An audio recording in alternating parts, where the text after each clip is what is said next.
KaraokeBooks. The Sorrows of Young Werther. Johann Wolfgang von Goethe. Translated by R.D. Boylan. Book 2. October 20th. We arrived here yesterday. The ambassador is indisposed, and will not go out for some days. If he were less peevish and morose, all would be well. I see but too plainly that heaven has destined me to severe trials, but courage. A light heart may bear anything. A light heart. I smile to find such a word proceeding from my pen. A little more lightheartedness would render me the happiest being under the sun. But must I despair of my talents and faculties, whilst others of far inferior abilities parade before me with the utmost self-satisfaction? Gracious Providence, to whom I owe all my powers, why didst thou not withhold some of those blessings I possess, and substitute in their place a feeling of self-confidence and contentment? But patience. All will yet be well. For I assure you, my dear friend, you were right. Since I have been obliged to associate continually with other people, and observe what they do, and how they employ themselves, I have become far better satisfied with myself. For we are so constituted by nature, that we are ever prone to compare ourselves with others, and our happiness or misery depends very much on the objects and persons around us. On this account, nothing is more dangerous than solitude. There our imagination, always disposed to rise, taking a new flight on the wings of fancy, pictures to us a chain of beings of whom we seem the most inferior. All things appear greater than they really are, and all seem superior to us. This operation of the mind is quite natural. We so continually feel our own imperfections, and fancy we perceive in others the qualities we do not possess, attributing to them also all that we enjoy ourselves, that by this process we form the idea of a perfect, happy man, a man, however, who only exists in our own imagination. But when, in spite of weakness and disappointments, we set to work in earnest, and persevere steadily, we often find, that, though obliged continually to tack, we make more way than others who have the assistance of wind and tide. And, in truth, there can be no greater satisfaction than to keep pace with others or outstrip them in the race. November 26th. I begin to find my situation here more tolerable, considering all circumstances. I find a great advantage in being much occupied, and the number of persons I meet, and their different pursuits, create a varied entertainment for me. I have formed the acquaintance of the Count C, and I esteem him more and more every day. He is a man of strong understanding and great discernment, but, though he sees farther than other people, he is not on that account cold in his manner, but capable of inspiring and returning the warmest affection. He appeared interested in me on one occasion, when I had to transact some business with him. He perceived, at the first word, that we understood each other, and that he could converse with me in a different tone from what he used with others. I cannot sufficiently esteem his frank and open kindness to me. It is the greatest and most genuine of pleasures to observe a great mind in sympathy with our own. December 24th. As I anticipated, the ambassador occasions me infinite annoyance. He is the most punctilious blockhead under heaven. He does everything step by step, with the trifling minuteness of an old woman, and he is a man whom it is impossible to please, because he is never pleased with himself. I like to do business regularly and cheerfully, and, when it is finished, to leave it. But he constantly returns my papers to me, saying, they will do, but recommending me to look over them again, as, one may always improve by using a better word or a more appropriate particle. I then lose all patience, and wish myself at the devil's. Not a conjunction, not an adverb, must be omitted. He has a deadly antipathy to all those transpositions of which I am so fond. And, if the music of our periods is not tuned to the established official key, he cannot comprehend our meaning. It is deplorable to be connected with such a fellow. My acquaintance with the Count C is the only compensation for such an evil. He told me frankly, the other day, that he was much displeased with the difficulties and delays of the ambassador. That people like him are obstacles, both to themselves and to others. But, added he, one must submit, like a traveler who has to ascend a mountain. If the mountain was not there, the road would be both shorter and pleasanter. But there it is, and he must get over it. The old man perceives the Count's partiality for me. This annoys him, and he seizes every opportunity to depreciate the Count in my hearing. I naturally defend him, and that only makes matters worse. Yesterday he made me indignant, for he also alluded to me. The Count, he said, is a man of the world, and a good man of business. His style is good, and he writes with facility. But, like other geniuses, he has no solid learning. He looked at me with an expression that seemed to ask if I felt the blow. But it did not produce the desired effect. I despise a man who can think and act in such a manner. However, I made a stand, and answered with not a little warmth. The Count, I said, was a man entitled to respect, alike for his character and his acquirements. I had never met a person whose mind was stored with more useful and extensive knowledge, who had, in fact, mastered such an infinite variety of subjects, and who yet retained all his activity for the details of ordinary business. This was altogether beyond his comprehension, and I took my leave, lest my anger should be too highly excited by some new absurdity of his. And you are to blame for all this, you who persuaded me to bend my neck to this yoke by preaching a life of activity to me. If the man who plants vegetables, and carries his corn to town on market days, is not more usefully employed than I am, then let me work 10 years longer at the galleys to which I am now chained. Oh, the brilliant wretchedness, the weariness, that one is doomed to witness among the silly people whom we meet in society here. The ambition of rank. How they watch, how they toil, to gain precedence. What poor and contemptible passions are displayed in their utter nakedness. We have a woman here, for example, who never ceases to entertain the company with accounts of her family and her estates. Any stranger would consider her a silly being, whose head was turned by her pretensions to rank and property, but she is in reality even more ridiculous, the daughter of a mere magistrate's clerk from this neighborhood. I cannot understand how human beings can so debase themselves. Every day I observe more and more the folly of judging of others by ourselves, and I have so much trouble with myself, and my own heart is in such constant agitation, that I am well content to let others pursue their own course, if they only allow me the same privilege. What provokes me most is the unhappy extent to which distinctions of rank are carried. I know perfectly well how necessary are inequalities of condition, and I am sensible of the advantages I myself derive therefrom. But I would not have these institutions prove a barrier to the small chance of happiness which I may enjoy on this earth. I have lately become acquainted with a Miss B, a very agreeable girl, who has retained her natural manners in the midst of artificial life. Our first conversation pleased us both equally, and, at taking leave, I requested permission to visit her.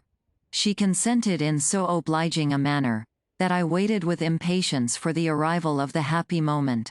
She is not a native of this place, but resides here with her aunt. The countenance of the old lady is not prepossessing. I paid her much attention, addressing the greater part of my conversation to her, and, in less than half an hour, I discovered what her niece subsequently acknowledged to me, that her aged aunt, having but a small fortune, and a still smaller share of understanding, enjoys no satisfaction except in the pedigree of her ancestors, no protection save in her noble birth, and no enjoyment but in looking from her castle over the heads of the humble citizens. She was, no doubt, handsome in her youth, and in her early years probably trifled away her time in rendering many a poor youth the sport of her caprice. In her riper years she has submitted to the yoke of a veteran officer, who, in return for her person and her small independence, has spent with her what we may designate her age of brass. He is dead, and she is now a widow, and deserted. She spends her iron age alone, and would not be approached, except for the loveliness of her niece. January 8, 1772. What beings are men, whose whole thoughts are occupied with form and ceremony, who for years together devote their mental and physical exertions to the task of advancing themselves but one step, and endeavoring to occupy a higher place at the table. Not that such persons would otherwise want employment. On the contrary, they give themselves much trouble by neglecting important business for such petty trifles. Last week a question of precedence arose at a sledging party, and all our amusement was spoiled. The silly creatures cannot see that it is not place which constitutes real greatness, since the man who occupies the first place but seldom plays the principal part. How many kings are governed by their ministers? How many ministers by their secretaries? Who, in such cases, is really the chief? He, as it seems to me, who can see through the others, and possesses strength or skill enough to make their power or passions subservient to the execution of his own designs. January 20th. I must write to you from this place, my dear Charlotte, from a small room in a country inn, where I have taken shelter from a severe storm. During my whole residence in that wretched place where I lived amongst strangers, indeed, to this heart, I never at any time felt the smallest inclination to correspond with you. But in this cottage, in this retirement, in this solitude, with the snow and hail beating against my lattice pane, you are my first thought. The instant I entered, your figure rose up before me, and the remembrance. My Charlotte, the sacred, tender remembrance. Gracious Heaven, restore to me the happy moment of our first acquaintance. Could you but see me, my dear Charlotte, in the whirl of dissipation, how my senses are dried up, but my heart is at no time full. I enjoy no single moment of happiness. All is vain, nothing touches me. I stand, as it were, before the raree show. I see the little puppets move, and I ask whether it is not an optical illusion. I am amused with these puppets, or, rather, I am myself one of them. But, when I sometimes grasp my neighbor's hand, I feel that it is not natural, and I withdraw mine with a shudder. In the evening I say I will enjoy the next morning's sunrise, and yet I remain in bed. In the day I promise to ramble by moonlight, and I, nevertheless, remain at home. I know not why I rise, nor why I go to sleep. The leaven which animated my existence is gone. The charm which cheered me in the gloom of night, and aroused me from my morning slumbers, is forever fled. I have found but one being here to interest me, a Miss B. She resembles you, my dear Charlotte, if anyone can possibly resemble you. Ah, you will say, he has learned how to pay fine compliments. And this is partly true. I have been very agreeable lately, as it was not in my power to be otherwise. I have, moreover, a deal of wit, and the ladies say that no one understands flattery better, or falsehoods you will add, since the one accomplishment invariably accompanies the other. But I must tell you of Miss B. She has abundance of soul, which flashes from her deep blue eyes. Her rank is a torment to her, and satisfies no one desire of her heart. She would gladly retire from this whirl of fashion, and we often picture to ourselves a life of undisturbed happiness in distant scenes of rural retirement. And then we speak of you, my dear Charlotte. For she knows you, and renders homage to your merits. But her homage is not exacted, but voluntary. She loves you, and delights to hear you made the subject of conversation. Oh, that I were sitting at your feet in your favorite little room, with the dear children playing around us. If they became troublesome to you, I would tell them some appalling goblin story, and they would crowd round me with silent attention. The sun is setting in glory. His last rays are shining on the snow, which covers the face of the country. The storm is over, and I must return to my dungeon. Adieu. Is Albert with you? And what is he to you? God forgive the question. February 8th. For a week past we have had the most wretched weather. But this to me is a blessing. For, during my residence here, not a single fine day has beamed from the heavens, but has been lost to me by the intrusion of somebody. During the severity of rain, sleet, frost, and storm, I congratulate myself that it cannot be worse indoors than abroad, nor worse abroad than it is within doors, and so I become reconciled. When the sun rises bright in the morning, and promises a glorious day, I never omit to exclaim, "There, now, they have another blessing from heaven, which they will be sure to destroy. They spoil everything, health, fame, happiness, amusement. And they do this generally through folly, ignorance, or imbecility, and always, according to their own account, with the best intentions." I could often beseech them, on my bended knees, to be less resolved upon their own destruction. February 17. I fear that my ambassador and I shall not continue much longer together. He is really growing past endurance.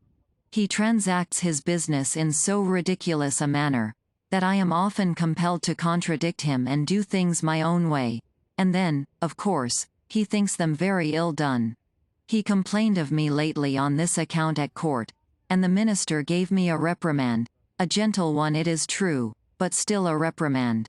In consequence of this, I was about to tender my resignation, when I received a letter, to which I submitted with great respect, on account of the high, noble, and generous spirit which dictated it. He endeavored to soothe my excessive sensibility, paid a tribute to my extreme ideas of duty, of good example, and of perseverance in business, as the fruit of my youthful ardor, an impulse which he did not seek to destroy, but only to moderate, that it might have proper play and be productive of good. So now I am at rest for another week, and no longer at variance with myself. Content and peace of mind are valuable things. I could wish, my dear friend, that these precious jewels were less transitory. February 20th. God bless you, my dear friends, and may He grant you that happiness which He denies to me. I thank you, Albert, for having deceived me. I waited for the news that your wedding day was fixed, and I intended on that day, with solemnity, to take down Charlotte's profile from the wall, and to bury it with some other papers I possess. You are now united, and her picture still remains here. Well, let it remain. Why should it not? I know that I am still one of your society, that I still occupy a place uninjured in Charlotte's heart, that I hold the second place therein, and I intend to keep it. Oh, I should become mad if she could forget. Albert, that thought is hell. Farewell, Albert, farewell, angel of heaven, farewell, Charlotte. March 15th. I have just had a sad adventure, which will drive me away from here. I lose all patience. Death, it is not to be remedied, and you alone are to blame, for you urged and impelled me to fill a post for which I was by no means suited. I have now reason to be satisfied, and so have you. But, that you may not again attribute this fatality to my impetuous temper, I send you, my dear sir, a plain and simple narration of the affair, as a mere chronicler of facts would describe it. The Count of O likes and distinguishes me. It is well known, and I have mentioned this to you 100 times. Yesterday I dined with him. It is the day on which the nobility are accustomed to assemble at his house in the evening. I never once thought of the assembly, nor that we subalterns did not belong to such society. Well, I dined with the Count, and, after dinner, we adjourned to the large hall. We walked up and down together, and I conversed with him, and with Colonel B., who joined us, and in this manner the hour for the assembly approached. God knows, I was thinking of nothing, when who should enter but the Honorable Lady S., accompanied by her noble husband and their silly, scheming daughter, with her small waist and flat neck. And, with disdainful looks and a haughty air, they passed me by. As I heartily detest the whole race, I determined upon going away, and only waited till the Count had disengaged himself from their impertinent prattle, to take leave, when the agreeable Miss B. came in. As I never meet her without experiencing a heartfelt pleasure, I stayed and talked to her, leaning over the back of her chair, and did not perceive, till after some time, that she seemed a little confused, and ceased to answer me with her usual ease of manner. I was struck with it. Heavens, I said to myself, can she, too, be like the rest? I felt annoyed, and was about to withdraw, but I remained, notwithstanding, forming excuses for her conduct, fancying she did not mean it, and STLLL, hoping to receive some friendly recognition. The rest of the company now arrived. There was the Baron F., in an entire suit that dated from the coronation of Francis I. The Chancellor N., with his deaf wife. The shabbily dressed I, whose old-fashioned coat bore evidence of modern repairs. This crowned the whole. I conversed with some of my acquaintances, but they answered me laconically. I was engaged in observing Miss B., and did not notice that the women were whispering at the end of the room, that the murmur extended by degrees to the men, that Madame S. addressed the Count with much warmth. This was all related to me subsequently by Miss B., till at length the Count came up to me, and took me to the window. "You know our ridiculous customs," he said. "I perceive the company is rather displeased at your being here. I would not on any account. I beg your Excellency's pardon." I exclaimed. "I ought to have thought of this before, but I know you will forgive this little inattention. I was going," I added, "some time ago, but my evil genius detained me." And I smiled and bowed, to take my leave. He shook me by the hand, in a manner which expressed everything. I hastened at once from the illustrious assembly, sprang into a carriage, and drove to M. I contemplated the setting sun from the top of the hill, and read that beautiful passage in Homer, where Ulysses is entertained by the hospitable herdsmen. This was indeed delightful. I returned home to supper in the evening. But few persons were assembled in the room. They had turned up a corner of the tablecloth, and were playing at dice. The good-natured A came in. He laid down his hat when he saw me, approached me, and said in a low tone, "You have met with a disagreeable adventure."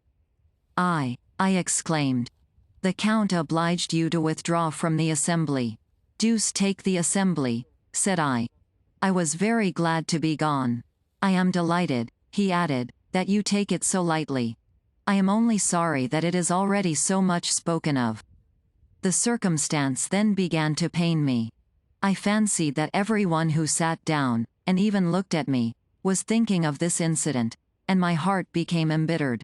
And now I could plunge a dagger into my bosom, when I hear myself everywhere pitied, and observe the triumph of my enemies, who say that this is always the case with vain persons, whose heads are turned with conceit, who affect to despise forms and such petty, idle nonsense.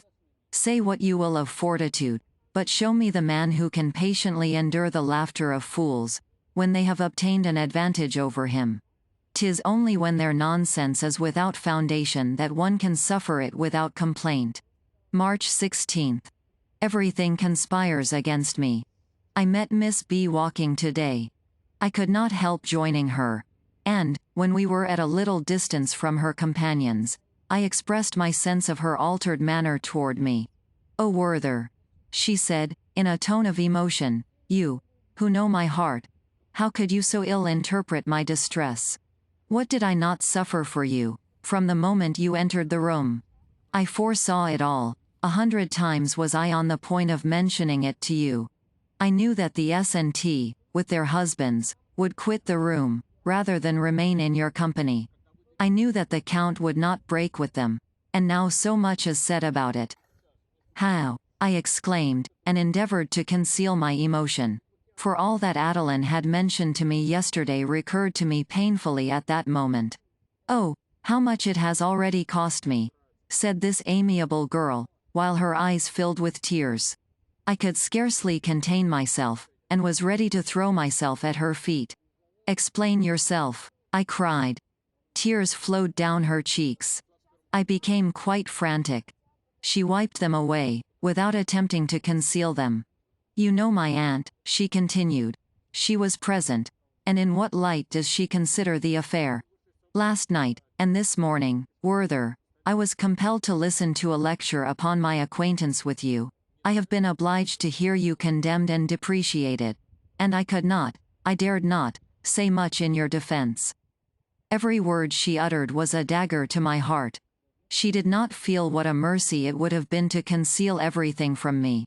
She told me, in addition, all the impertinence that would be further circulated, and how the malicious would triumph. How they would rejoice over the punishment of my pride, over my humiliation for that want of esteem for others with which I had often been reproached.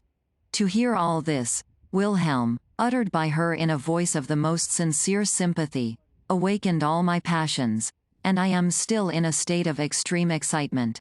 I wish I could find a man to jeer me about this event. I would sacrifice him to my resentment. The sight of his blood might possibly be a relief to my fury. 100 times have I seized a dagger, to give ease to this oppressed heart. Naturalists tell of a noble race of horses that instinctively open a vein with their teeth, when heated and exhausted by a long course, in order to breathe more freely. I am often tempted to open a vein, to procure for myself everlasting liberty. March 24. I have tendered my resignation to the court. I hope it will be accepted, and you will forgive me for not having previously consulted you. It is necessary I should leave this place. I know all you will urge me to stay, and therefore, I beg you will soften this news to my mother. I am unable to do anything for myself. How, then, should I be competent to assist others? It will afflict her that I should have interrupted that career which would have made me first a privy councillor, and then minister, and that I should look behind me, in place of advancing. Argue as you will. Combine all the reasons which should have induced me to remain. I am going. That is sufficient. But, that you may not be ignorant of my destination, I may mention that the Prince of is here. He is much pleased with my company, and, having heard of my intention to resign, he has invited me to his country house, to pass the spring months with him. I shall be left completely my own master, and, as we agree on all subjects but one, I shall try my fortune, and accompany him. April 19. Thanks for both your letters. I delayed my reply, and withheld this letter, till I should obtain an answer from the court. I feared my mother might apply to the minister to defeat my purpose. But my request is granted, my resignation is accepted. I shall not recount with what reluctance it was accorded, nor relate what the minister has written. You would only renew your lamentations. The Crown Prince has sent me a present of 25 ducats, and, indeed, such goodness has affected me to tears. For this reason I shall not require from my mother the money for which I lately applied. May 5.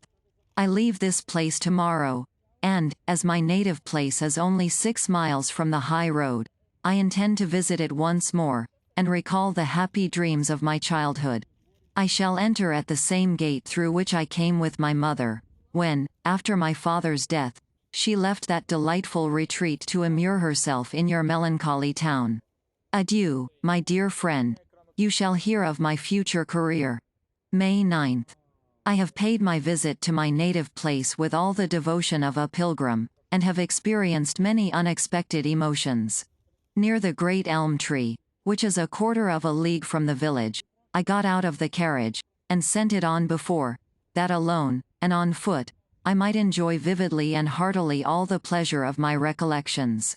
I stood there under that same elm which was formerly the term and object of my walks. How things have since changed! Then, in happy ignorance, I sighed for a world I did not know, where I hoped to find every pleasure and enjoyment which my heart could desire. And now, on my return from that wide world, my friend, how many disappointed hopes and unsuccessful plans have I brought back! As I contemplated the mountains which lay stretched out before me, I thought how often they had been the object of my dearest desires. Here used I to sit for hours together with my eyes bent upon them, ardently longing to wander in the shade of those woods, to lose myself in those valleys, which form so delightful an object in the distance. With what reluctance did I leave this charming spot, when my hour of recreation was over, and my leave of absence expired. I drew near to the village. All the well-known old summer houses and gardens were recognized again. I disliked the new ones, and all other alterations which had taken place. I entered the village, and all my former feelings returned. I cannot, my dear friend, enter into details, charming as were my sensations. They would be dull in the narration. I had intended to lodge in the market-place, near our old house. As soon as I entered, I perceived that the schoolroom, where our childhood had been taught by that good old woman, was converted into a shop. I called to mind the sorrow, the heaviness, the tears, and oppression of heart, which I experienced in that confinement. Every step produced some particular impression. A pilgrim in the Holy Land does not meet so many spots pregnant with tender recollections, and his soul is hardly moved with greater devotion. One incident will serve for illustration. I followed the course of a stream to a farm, formerly a delightful walk of mine, and paused at the spot, where, when boys, we used to amuse ourselves making ducks and drakes upon the water.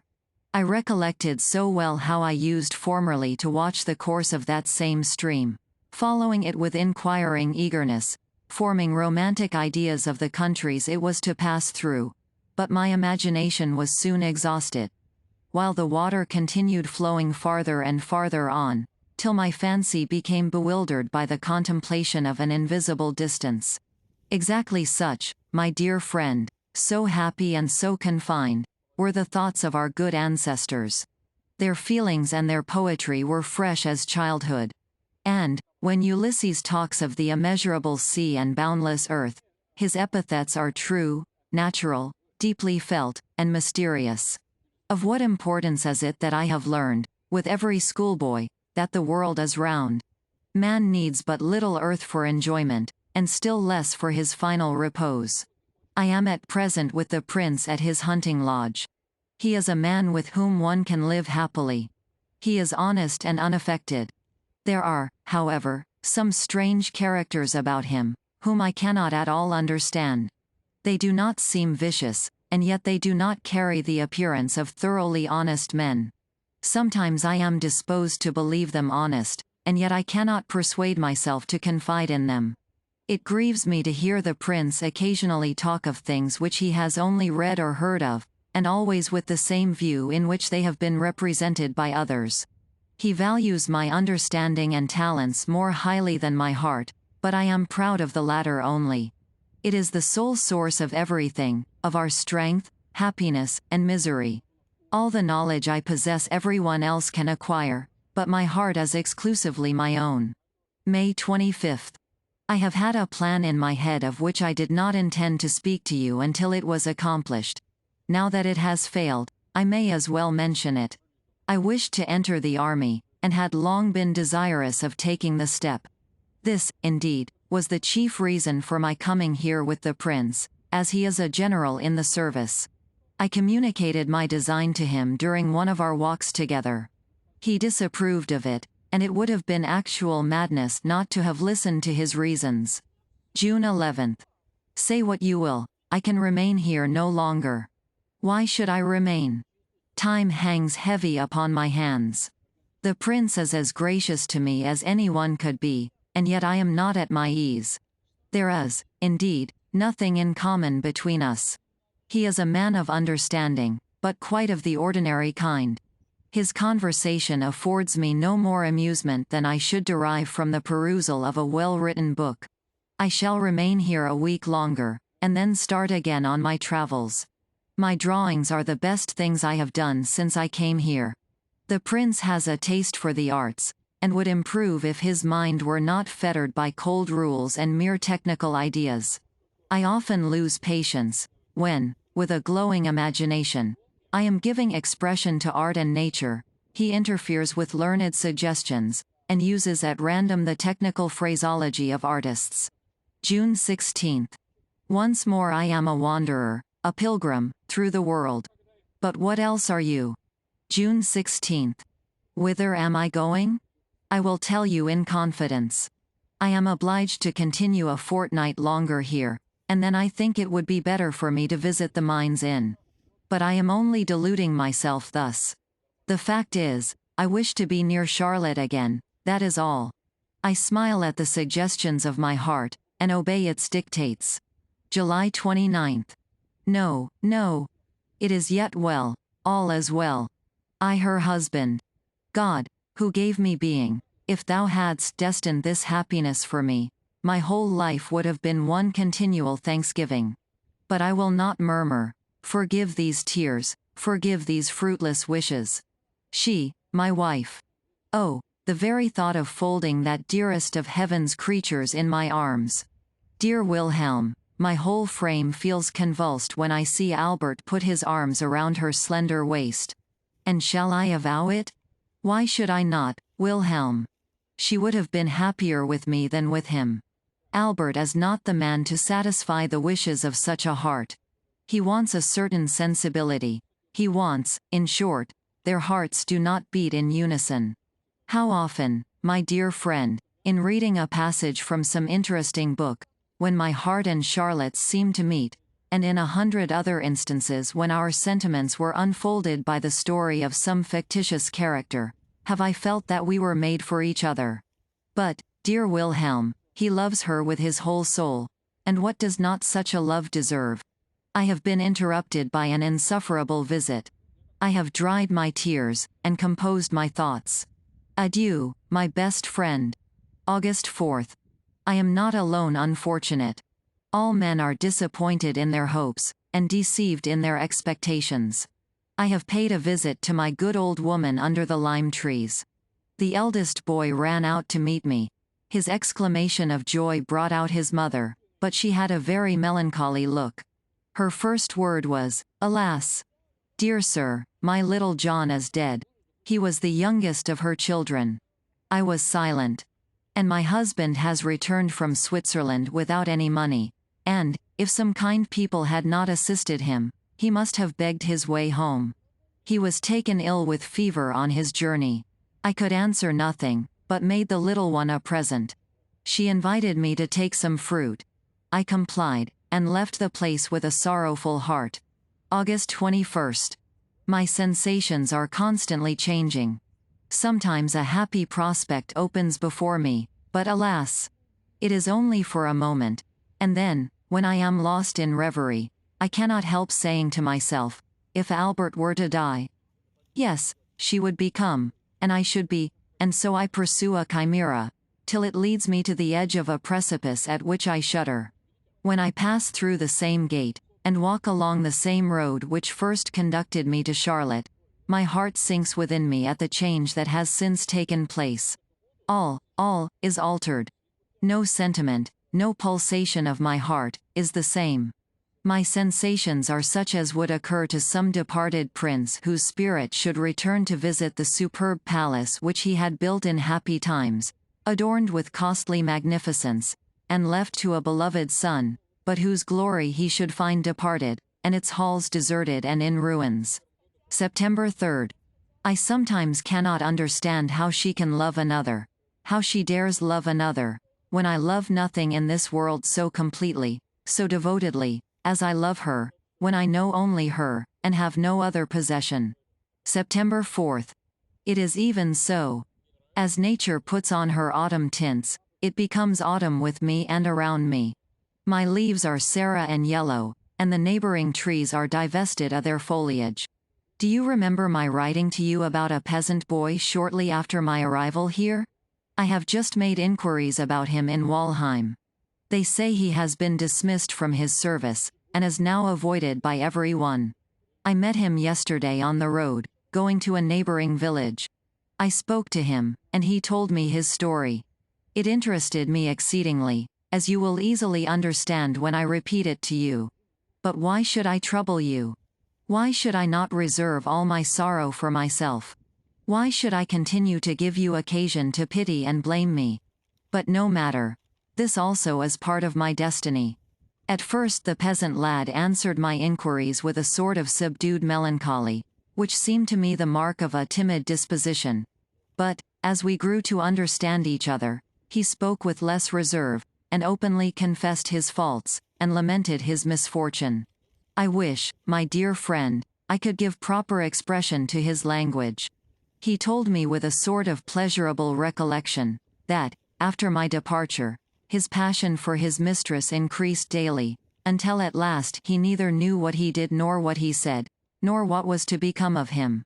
He could neither eat nor drink nor sleep. He felt a sense of suffocation. He disobeyed all orders, and forgot all commands involuntarily. He seemed as if pursued by an evil spirit, till one day, knowing that his mistress had gone to an upper chamber, he had followed, or, rather, been drawn after her.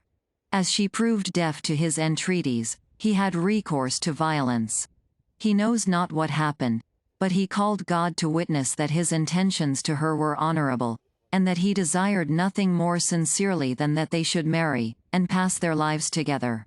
When he had come to this point, he began to hesitate, as if there was something which he had not courage to utter, till at length he acknowledged with some confusion certain little confidences she had encouraged, and liberties she had allowed.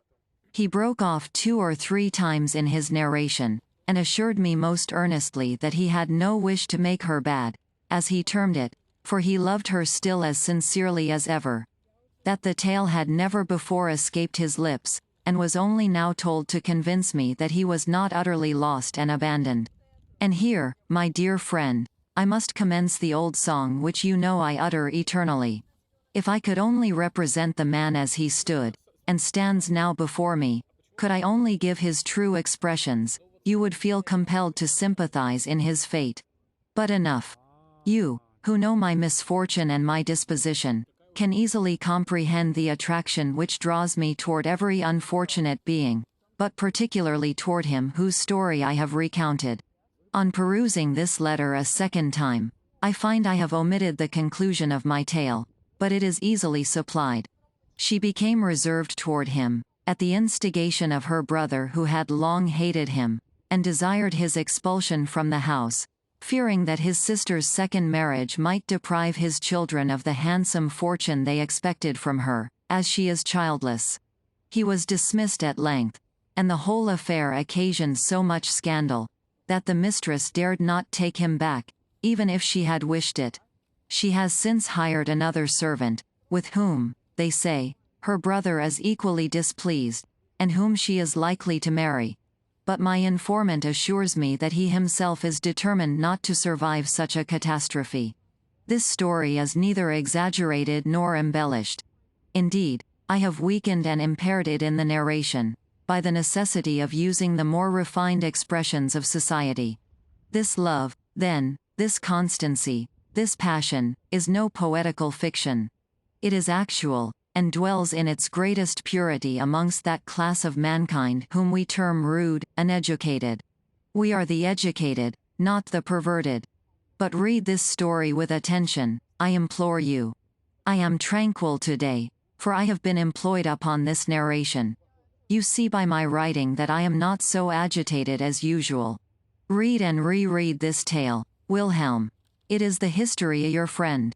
My fortune has been and will be similar, and I am neither half so brave nor half so determined as the poor wretch with whom I hesitate to compare myself. September 5th.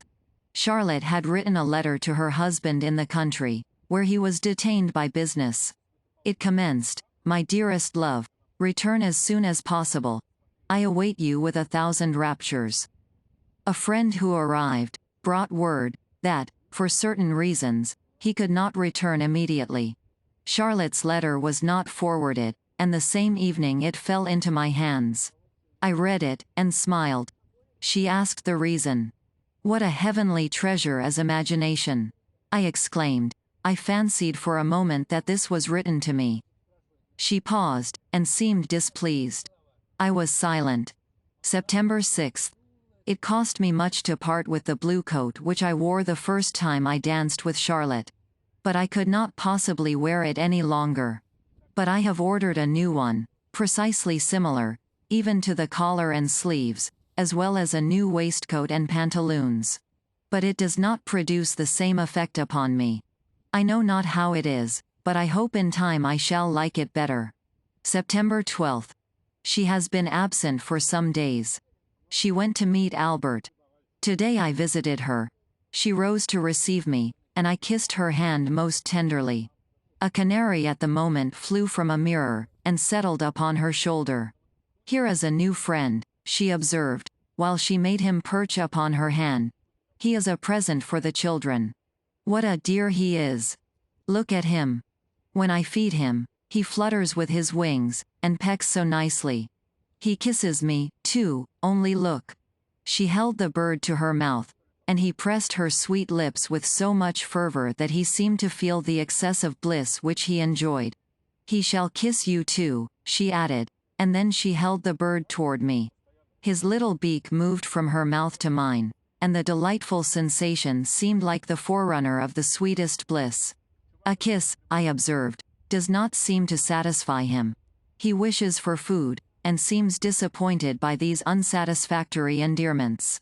But he eats out of my mouth," she continued, and extended her lips to him containing seed, and she smiled with all the charm of a being who has allowed an innocent participation of her love.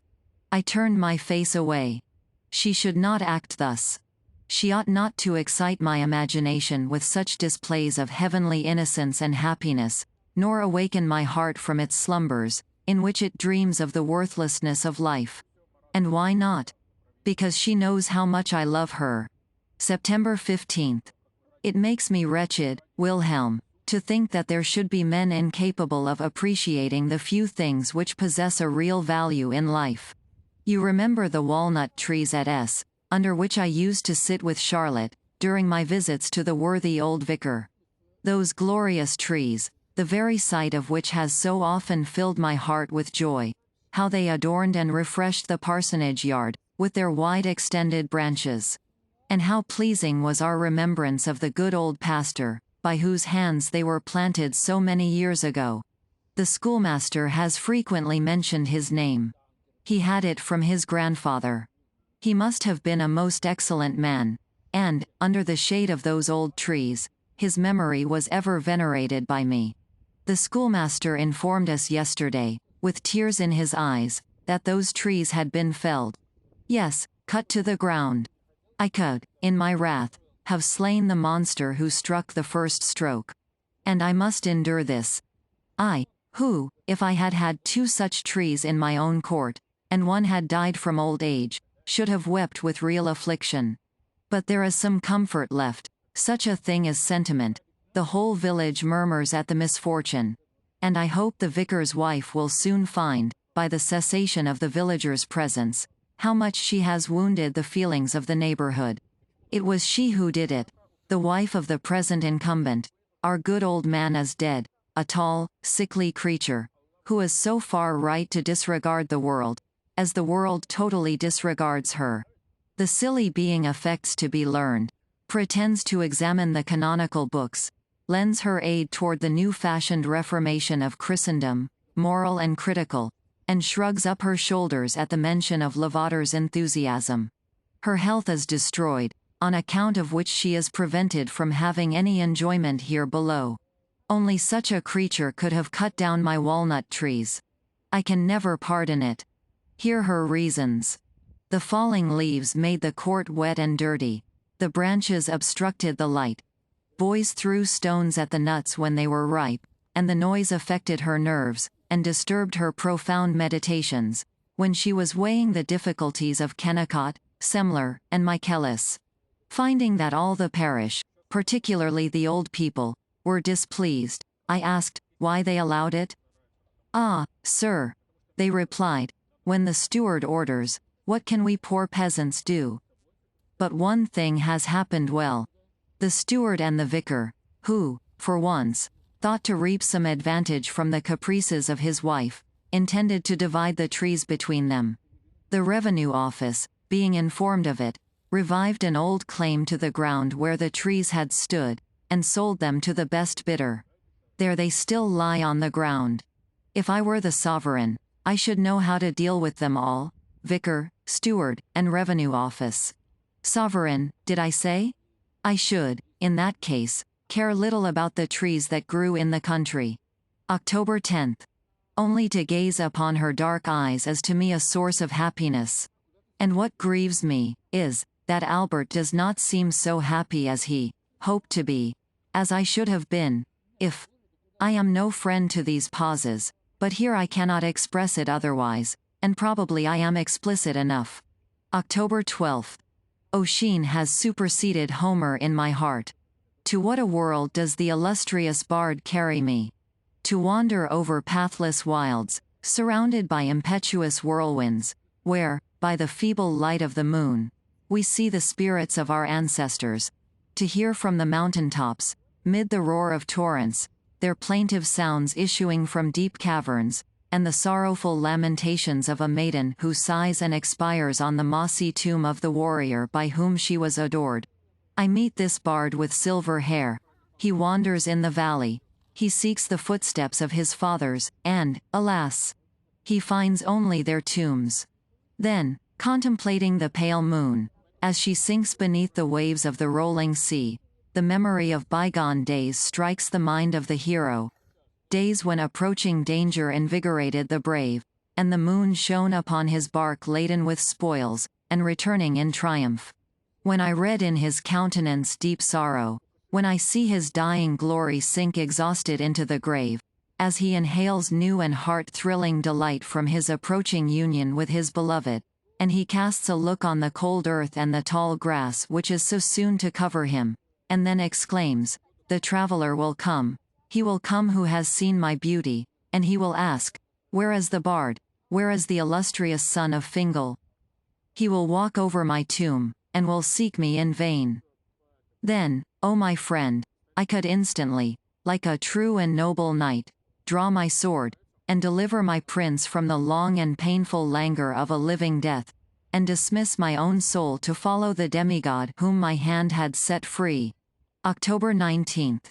Alas! The void, the fearful void, which I feel in my bosom. Sometimes I think, if I could only once, but once, press her to my heart, this dreadful void would be filled. October 26th. Yes, I feel certain, Wilhelm, and every day I become more certain, that the existence of any being whatever is of very little consequence. A friend of Charlotte's called to see her just now. I withdrew into a neighboring apartment, and took up a book, but, finding I could not read, I sat down to write. I heard them converse in an undertone. They spoke upon indifferent topics, and retailed the news of the town. One was going to be married. Another was ill, very ill. She had a dry cough. Her face was growing thinner daily, and she had occasional fits. "Anne is very unwell too," said Charlotte. "His limbs begin to swell already," answered the other. And my lively imagination carried me at once to the beds of the infirm. There I see them struggling against death, with all the agonies of pain and horror. And these women, Wilhelm, talk of all this with as much indifference as one would mention the death of a stranger. And when I look around the apartment where I now am, when I see Charlotte's apparel lying before me, and Albert's writings, and all those articles of furniture which are so familiar to me, even to the very inkstand which I am using, when I think what I am to this family, everything. My friends esteem me. I often contribute to their happiness, and my heart seems as if it could not beat without them. And yet, if I were to die, if I were to be summoned from the midst of this circle, would they feel, or how long would they feel, the void which my loss would make in their existence? How long? Yes, such is the frailty of man, that even there, where he has the greatest consciousness of his own being, where he makes the strongest and most forcible impression, even in the memory, in the heart, of his beloved, there also he must perish, vanish, and that quickly. October 27th. I could tear open my bosom with vexation to think how little we are capable of influencing the feelings of each other.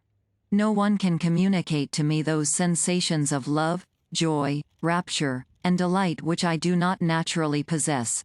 And, though my heart may glow with the most lively affection, I cannot make the happiness of one in whom the same warmth is not inherent.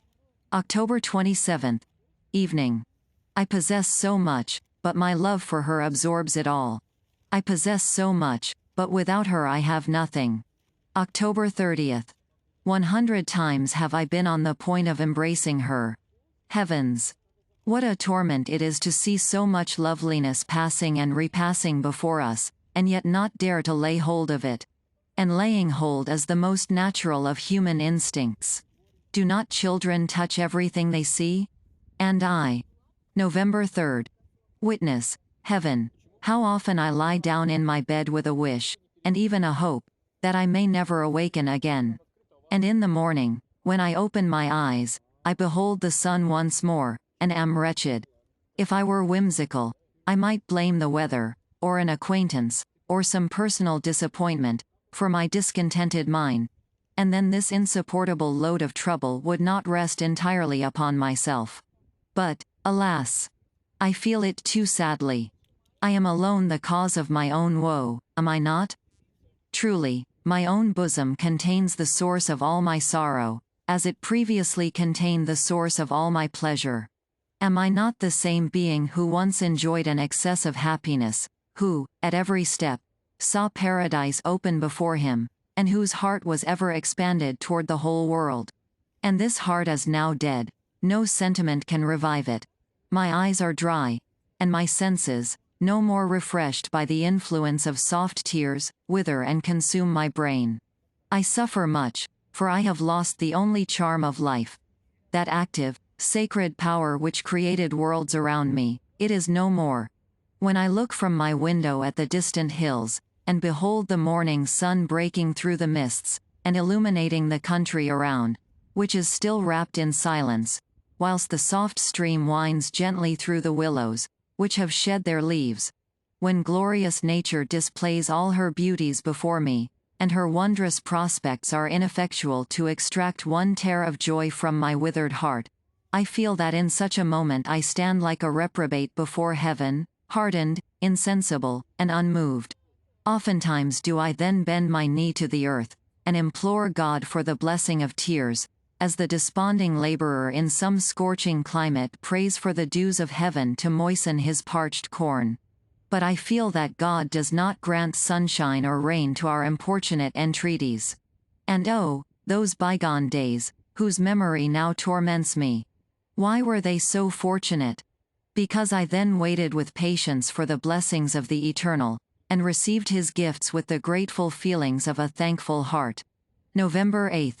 Charlotte has reproved me for my excesses, with so much tenderness and goodness.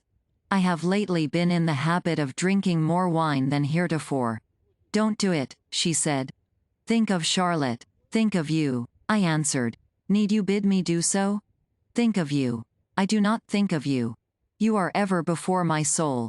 This very morning I sat on the spot where, a few days ago, you descended from the carriage, and, she immediately changed the subject to prevent me from pursuing it farther. My dear friend, my energies are all prostrated. She can do with me what she pleases. November 15th. I thank you, Wilhelm, for your cordial sympathy, for your excellent advice, and I implore you to be quiet. Leave me to my sufferings. In spite of my wretchedness, I have still strength enough for endurance. I revere religion, you know I do. I feel that it can impart strength to the feeble and comfort to the afflicted, but does it affect all men equally? Consider this vast universe.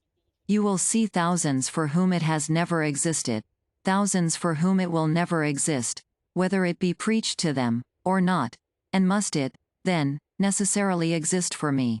Does not the Son of God himself say that they are his whom the Father has given to him? Have I been given to him? What if the Father will retain me for himself, as my heart sometimes suggests? I pray you, do not misinterpret this. Do not extract derision from my harmless words. I pour out my whole soul before you.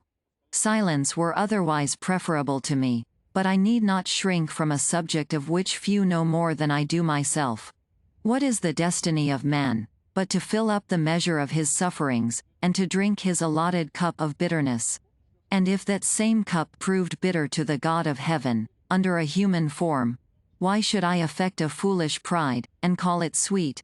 Why should I be ashamed of shrinking at that fearful moment, when my whole being will tremble between existence and annihilation, when a remembrance of the past, like a flash of lightning, will illuminate the dark gulf of futurity, when everything shall dissolve around me, and the whole world vanish away?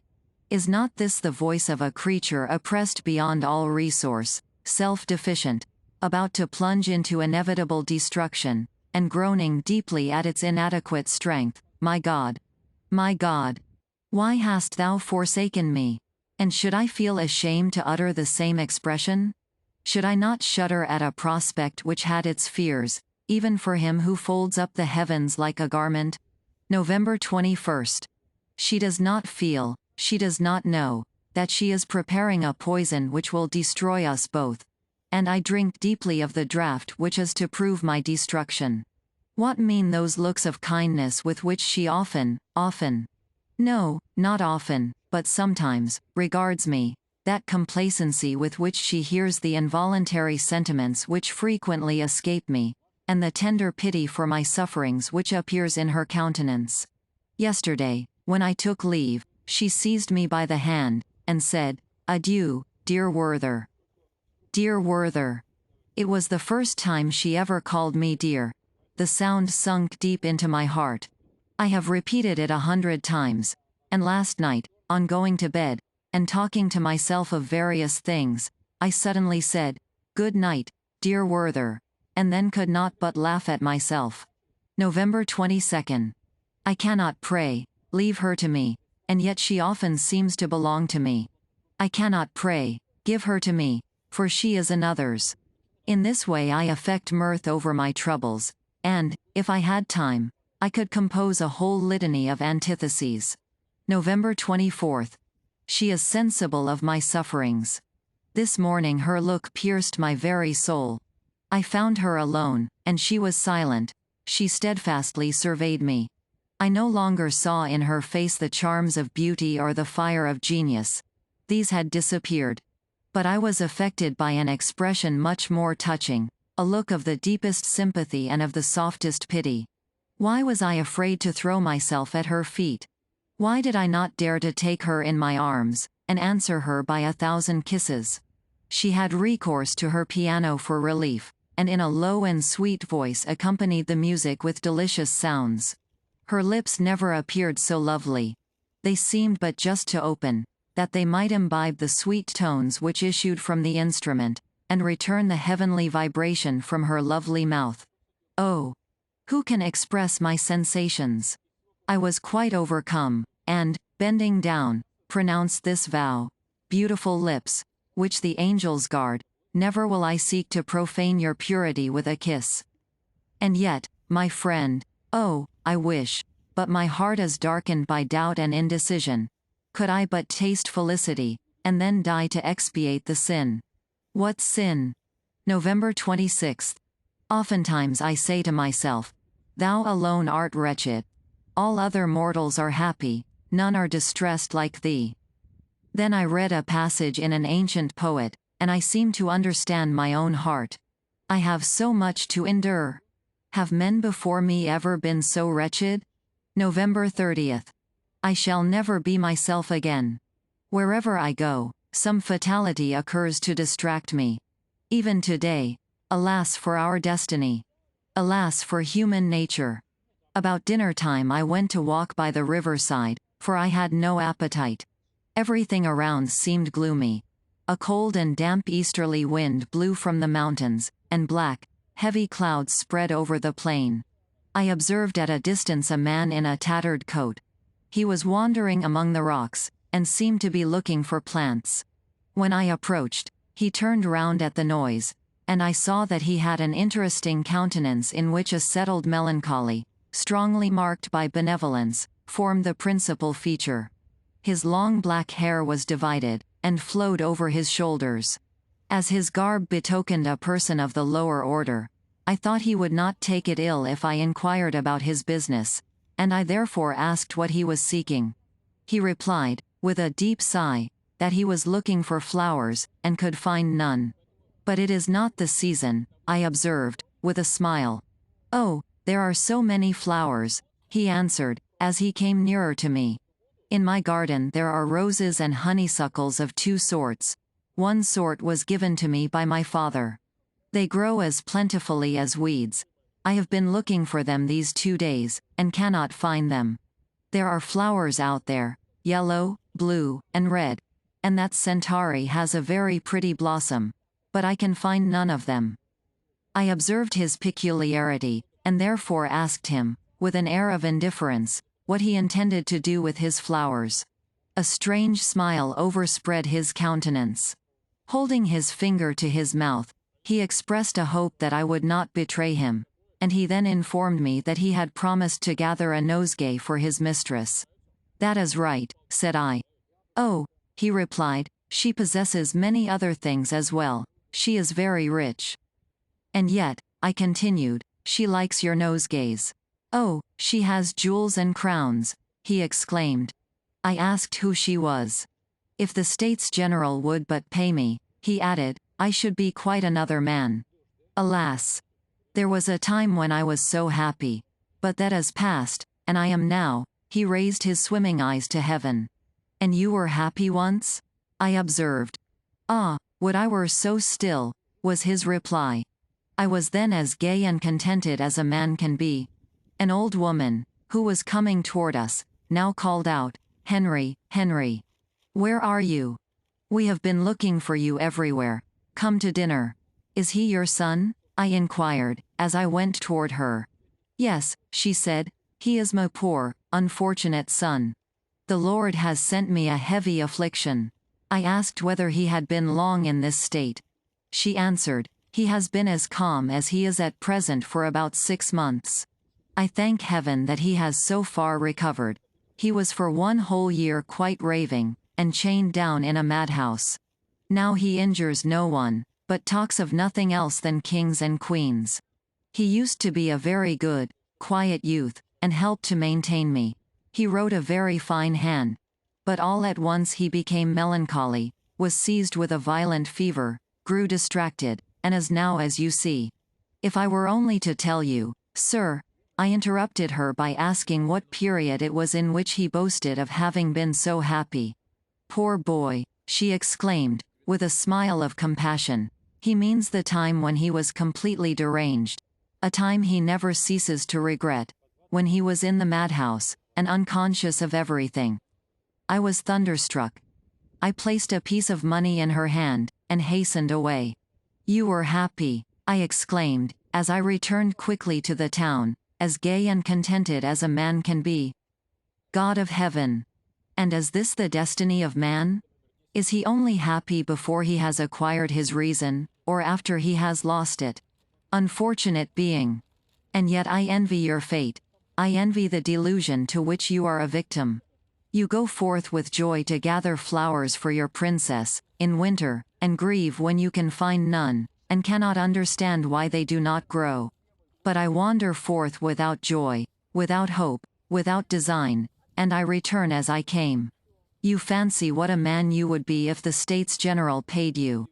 Happy mortal, who can ascribe your wretchedness to an earthly cause?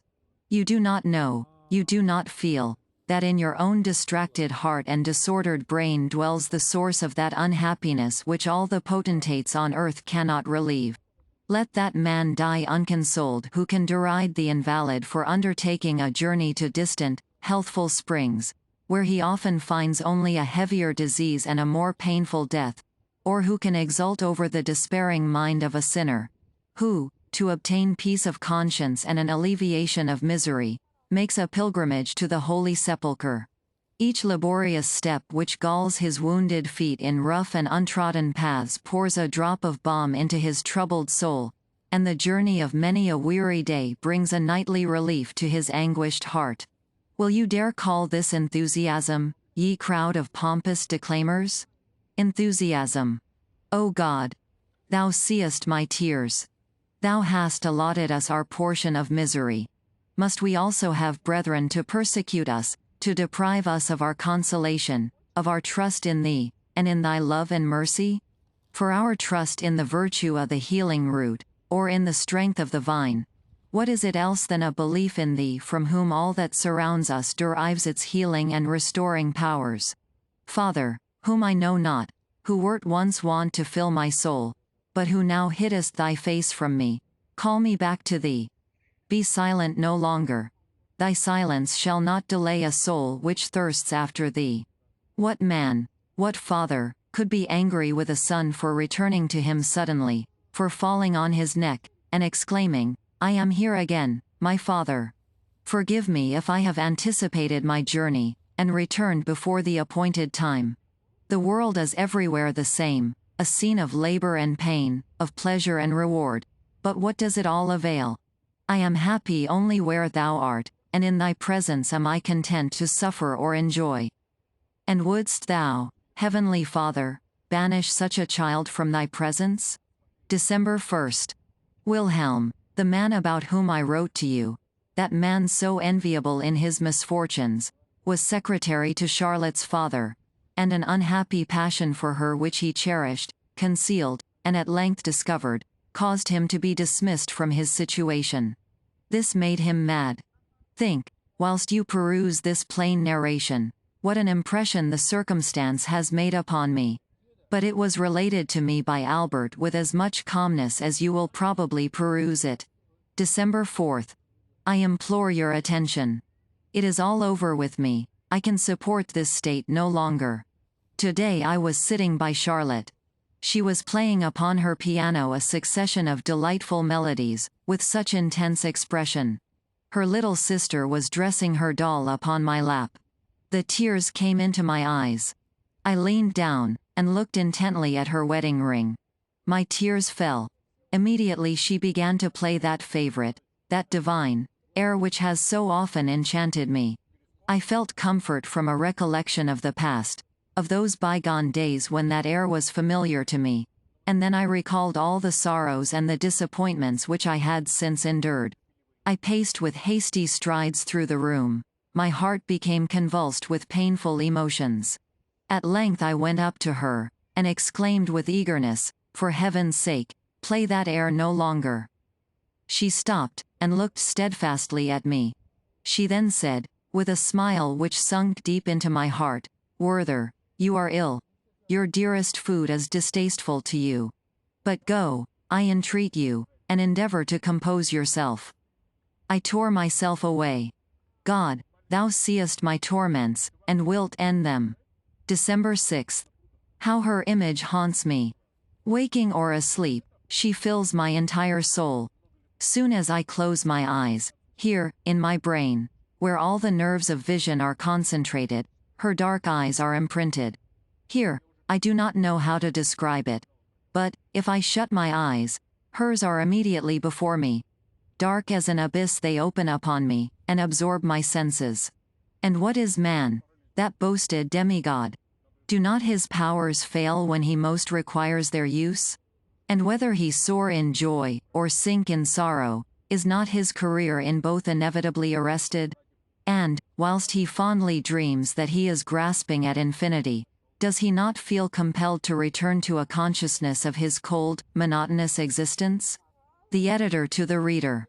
It is a matter of extreme regret that we want original evidence of the last remarkable days of our friend, and we are, therefore, obliged to interrupt the progress of his correspondence, and to supply the deficiency by a connected narration. I have felt it my duty to collect accurate information from the mouths of persons well acquainted with his history. The story is simple, and all the accounts agree, except in some unimportant particulars. It is true that, with respect to the characters of the persons spoken of, opinions and judgments vary. We have only, then, to relate conscientiously the facts which our diligent labor has enabled us to collect, to give the letters of the deceased, and to pay particular attention to the slightest fragment from his pen, more especially as it is so difficult to discover the real and correct motives of men who are not of the common order. Sorrow and discontent had taken deep root in Werther's soul, and gradually imparted their character to his whole being. The harmony of his mind became completely disturbed. A perpetual excitement and mental irritation, which weakened his natural powers, produced the saddest effects upon him, and rendered him at length the victim of an exhaustion against which he struggled with still more painful efforts than he had displayed, even in contending with his other misfortunes. His mental anxiety weakened his various good qualities, and he was soon converted into a gloomy companion, always unhappy and unjust in his ideas, the more wretched he became. This was, at least, the opinion of Albert's friends. They assert, moreover, that the character of Albert himself had undergone no change in the meantime. He was still the same being whom Werther had loved, honored, and respected from the commencement. His love for Charlotte was unbounded. He was proud of her, and desired that she should be recognized by everyone as the noblest of created beings. Was he, however, to blame for wishing to avert from her every appearance of suspicion? Or for his unwillingness to share his rich prize with another, even for a moment, and in the most innocent manner? It is asserted that Albert frequently retired from his wife's apartment during Werther's visits, but this did not arise from hatred or aversion to his friend, but only from a feeling that his presence was oppressive to Werther.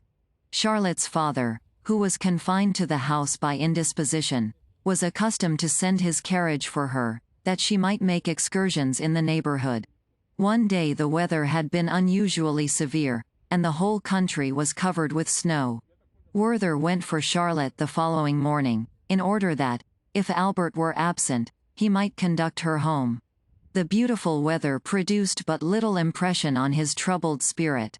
A heavy weight lay upon his soul, deep melancholy had taken possession of him, and his mind knew no change save from one painful thought to another. As he now never enjoyed internal peace, the condition of his fellow creatures was to him a perpetual source of trouble and distress. He believed he had disturbed the happiness of Albert and his wife, and, whilst he censured himself strongly for this, he began to entertain a secret dislike to Albert. His thoughts were occasionally directed to this point. Yes, he would repeat to himself, with ill-concealed dissatisfaction. Yes, this is, after all, the extent of that confiding, dear, tender, and sympathetic love, that calm and eternal fidelity. What do I behold but satiety and indifference? Does not every frivolous engagement attract him more than his charming and lovely wife? Does he know how to prize his happiness? Can he value her as she deserves? He possesses her, it is true, I know that, as I know much more, and I have become accustomed to the thought that he will drive me mad, or, perhaps, murder me. Is his friendship toward me unimpaired?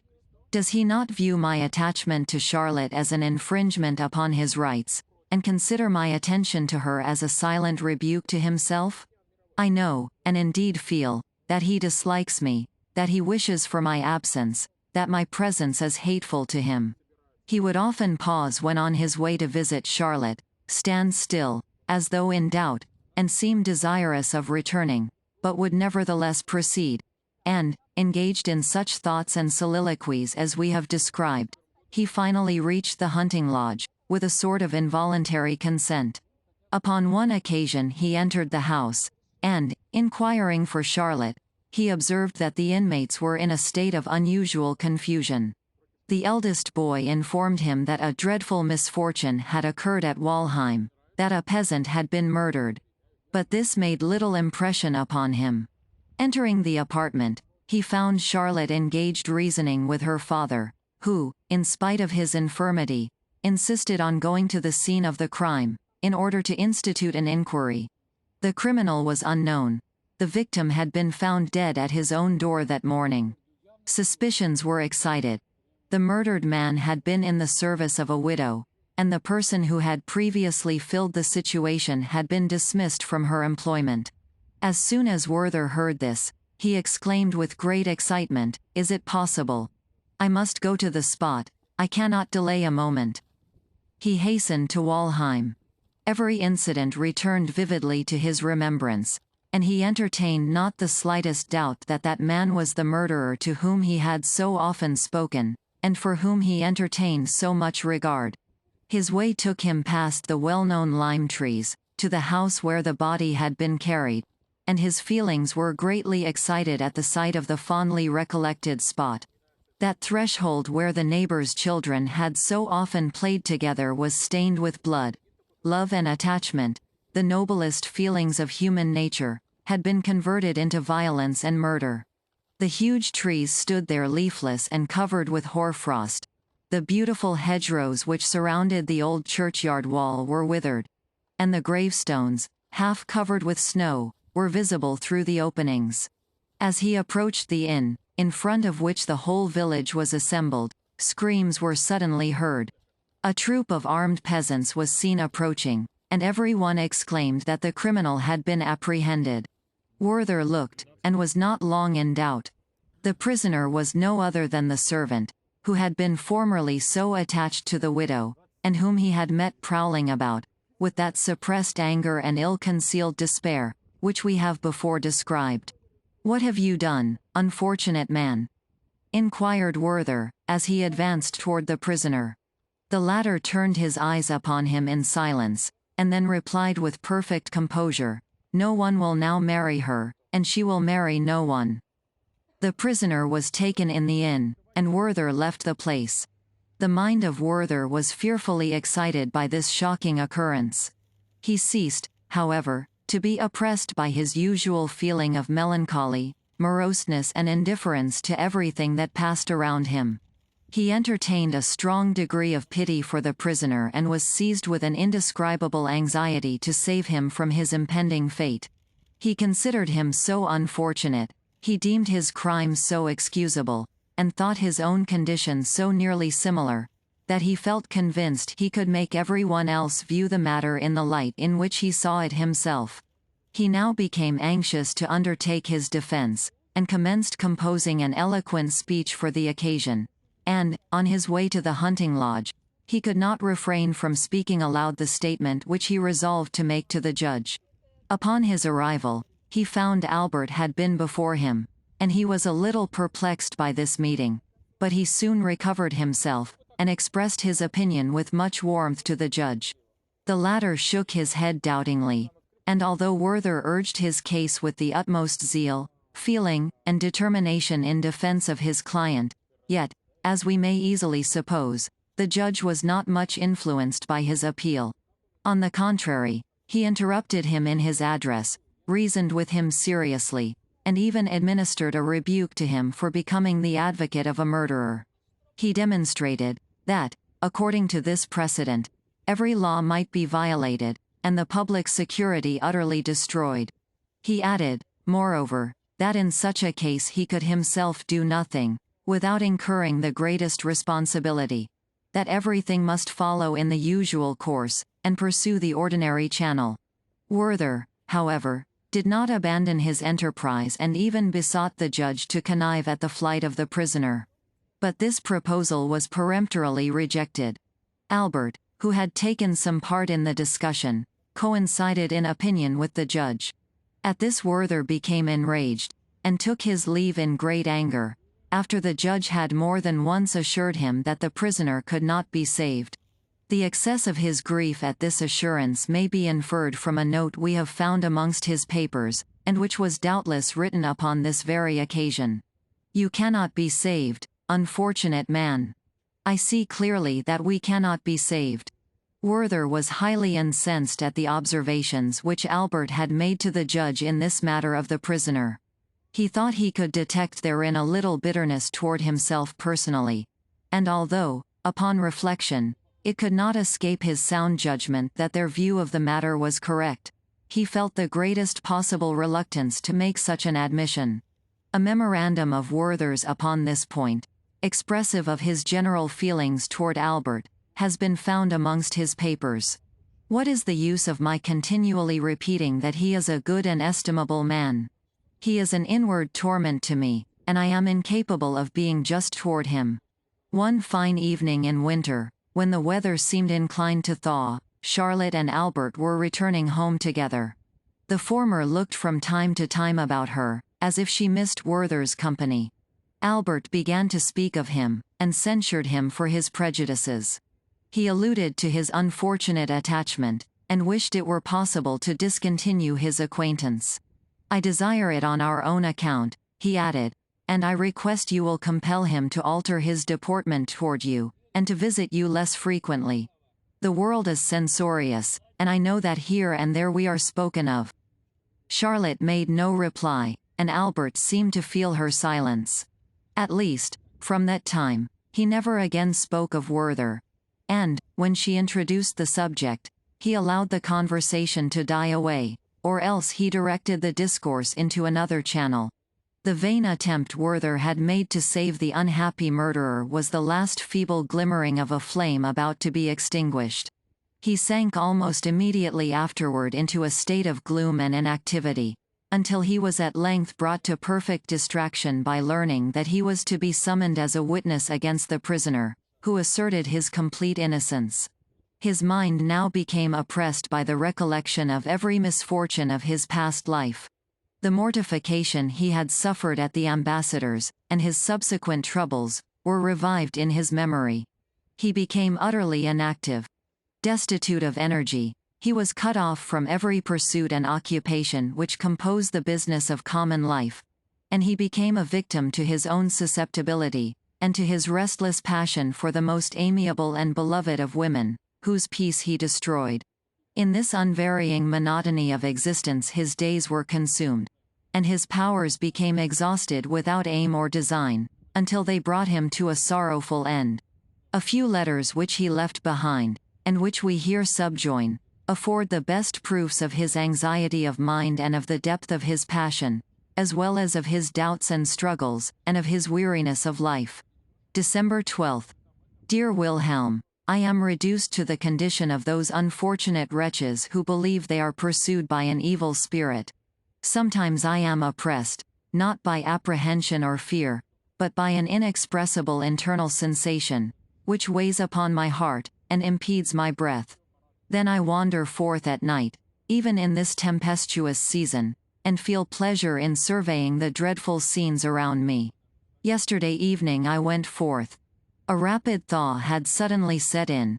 I had been informed that the river had risen, that the brooks had all overflowed their banks, and that the whole vale of Walheim was under water. Upon the stroke of 12 I hastened forth. I beheld a fearful sight. The foaming torrents rolled from the mountains in the moonlight, fields and meadows, trees and hedges, were confounded together, and the entire valley was converted into a deep lake, which was agitated by the roaring wind. And when the moon shone forth, and tinged the black clouds with silver, and the impetuous torrent at my feet foamed and resounded with awful and grand impetuosity, I was overcome by a mingled sensation of apprehension and delight. With extended arms I looked down into the yawning abyss, and cried, "Plunge!" For a moment my senses forsook me, in the intense delight of ending my sorrows and my sufferings by a plunge into that gulf.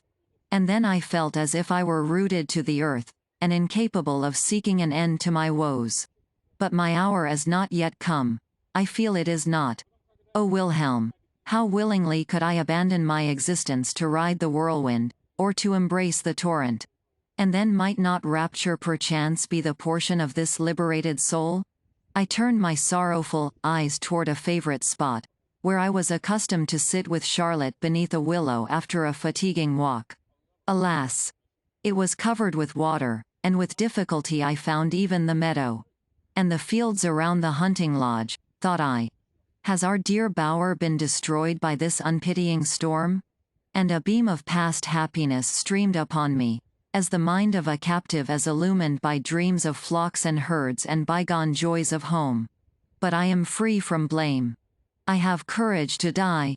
Perhaps I have, but I still sit here, like a wretched pauper, who collects fagots, and begs her bread from door to door, that she may prolong for a few days a miserable existence which she is unwilling to resign.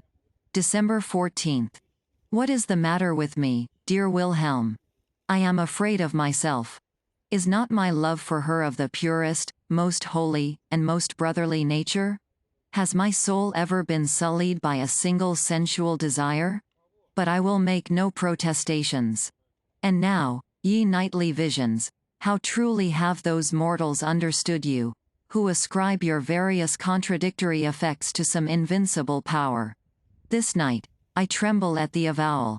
I held her in my arms, locked in a close embrace. I pressed her to my bosom, and covered with countless kisses those dear lips which murmured in reply soft protestations of love. My sight became confused by the delicious intoxication of her eyes. Heavens! Is it sinful to revel again in such happiness, to recall once more those rapturous moments with intense delight? Charlotte! Charlotte! I am lost. My senses are bewildered, my recollection is confused. Mine eyes are bathed in tears, I am ill. And yet I am well. I wish for nothing. I have no desires. It were better I were gone. Under the circumstances narrated above, a determination to quit this world had now taken fixed possession of Werther's soul. Since Charlotte's return, this thought had been the final object of all his hopes and wishes, but he had resolved that such a step should not be taken with precipitation, but with calmness and tranquillity, and with the most perfect deliberation. His troubles and internal struggles may be understood from the following fragment, which was found, without any date, amongst his papers, and appears to have formed the beginning of a letter to Wilhelm. Her presence, her fate, her sympathy for me, have power still to extract tears from my withered brain. One lifts up the curtain, and passes to the other side, that is all. And why all these doubts and delays? Because we know not what is behind, because there is no returning, and because our mind infers that all is darkness and confusion, where we have nothing but uncertainty. His appearance at length became quite altered by the effect of his melancholy thoughts, and his resolution was now finally and irrevocably taken, of which the following ambiguous letter, which he addressed to his friend, may appear to afford some proof. December 20th. I am grateful to your love, Wilhelm, for having repeated your advice so seasonably. Yes, you are right. It is undoubtedly better that I should depart. But I do not entirely approve your scheme of returning at once to your neighborhood. At least, I should like to make a little excursion on the way, particularly as we may now expect a continued frost, and consequently good roads. I am much pleased with your intention of coming to fetch me. Only delay your journey for a fortnight, and wait for another letter from me. One should gather nothing before it is ripe, and a fortnight sooner or later makes a great difference. Entreat my mother to pray for her son, and tell her I beg her pardon for all the unhappiness I have occasioned her. It has ever been my fate to give pain to those whose happiness I should have promoted. Adieu, my dearest friend. May every blessing of heaven attend you. Farewell. We find it difficult to express the emotions with which Charlotte's soul was agitated during the whole of this time, whether in relation to her husband or to her unfortunate friend. Although we are enabled, by our knowledge of her character, to understand their nature. It is certain that she had formed a determination, by every means in her power to keep Werther at a distance, and, if she hesitated in her decision, it was from a sincere feeling of friendly pity, knowing how much it would cost him, indeed, that he would find it almost impossible to comply with her wishes. But various causes now urged her to be firm. Her husband preserved a strict silence about the whole matter, and she never made it a subject of conversation, feeling bound to prove to him by her conduct that her sentiments agreed with his. The same day, which was the Sunday before Christmas, after Werther had written the last mentioned letter to his friend, he came in the evening to Charlotte's house, and found her alone. She was busy preparing some little gifts for her brothers and sisters, which were to be distributed to them on Christmas Day.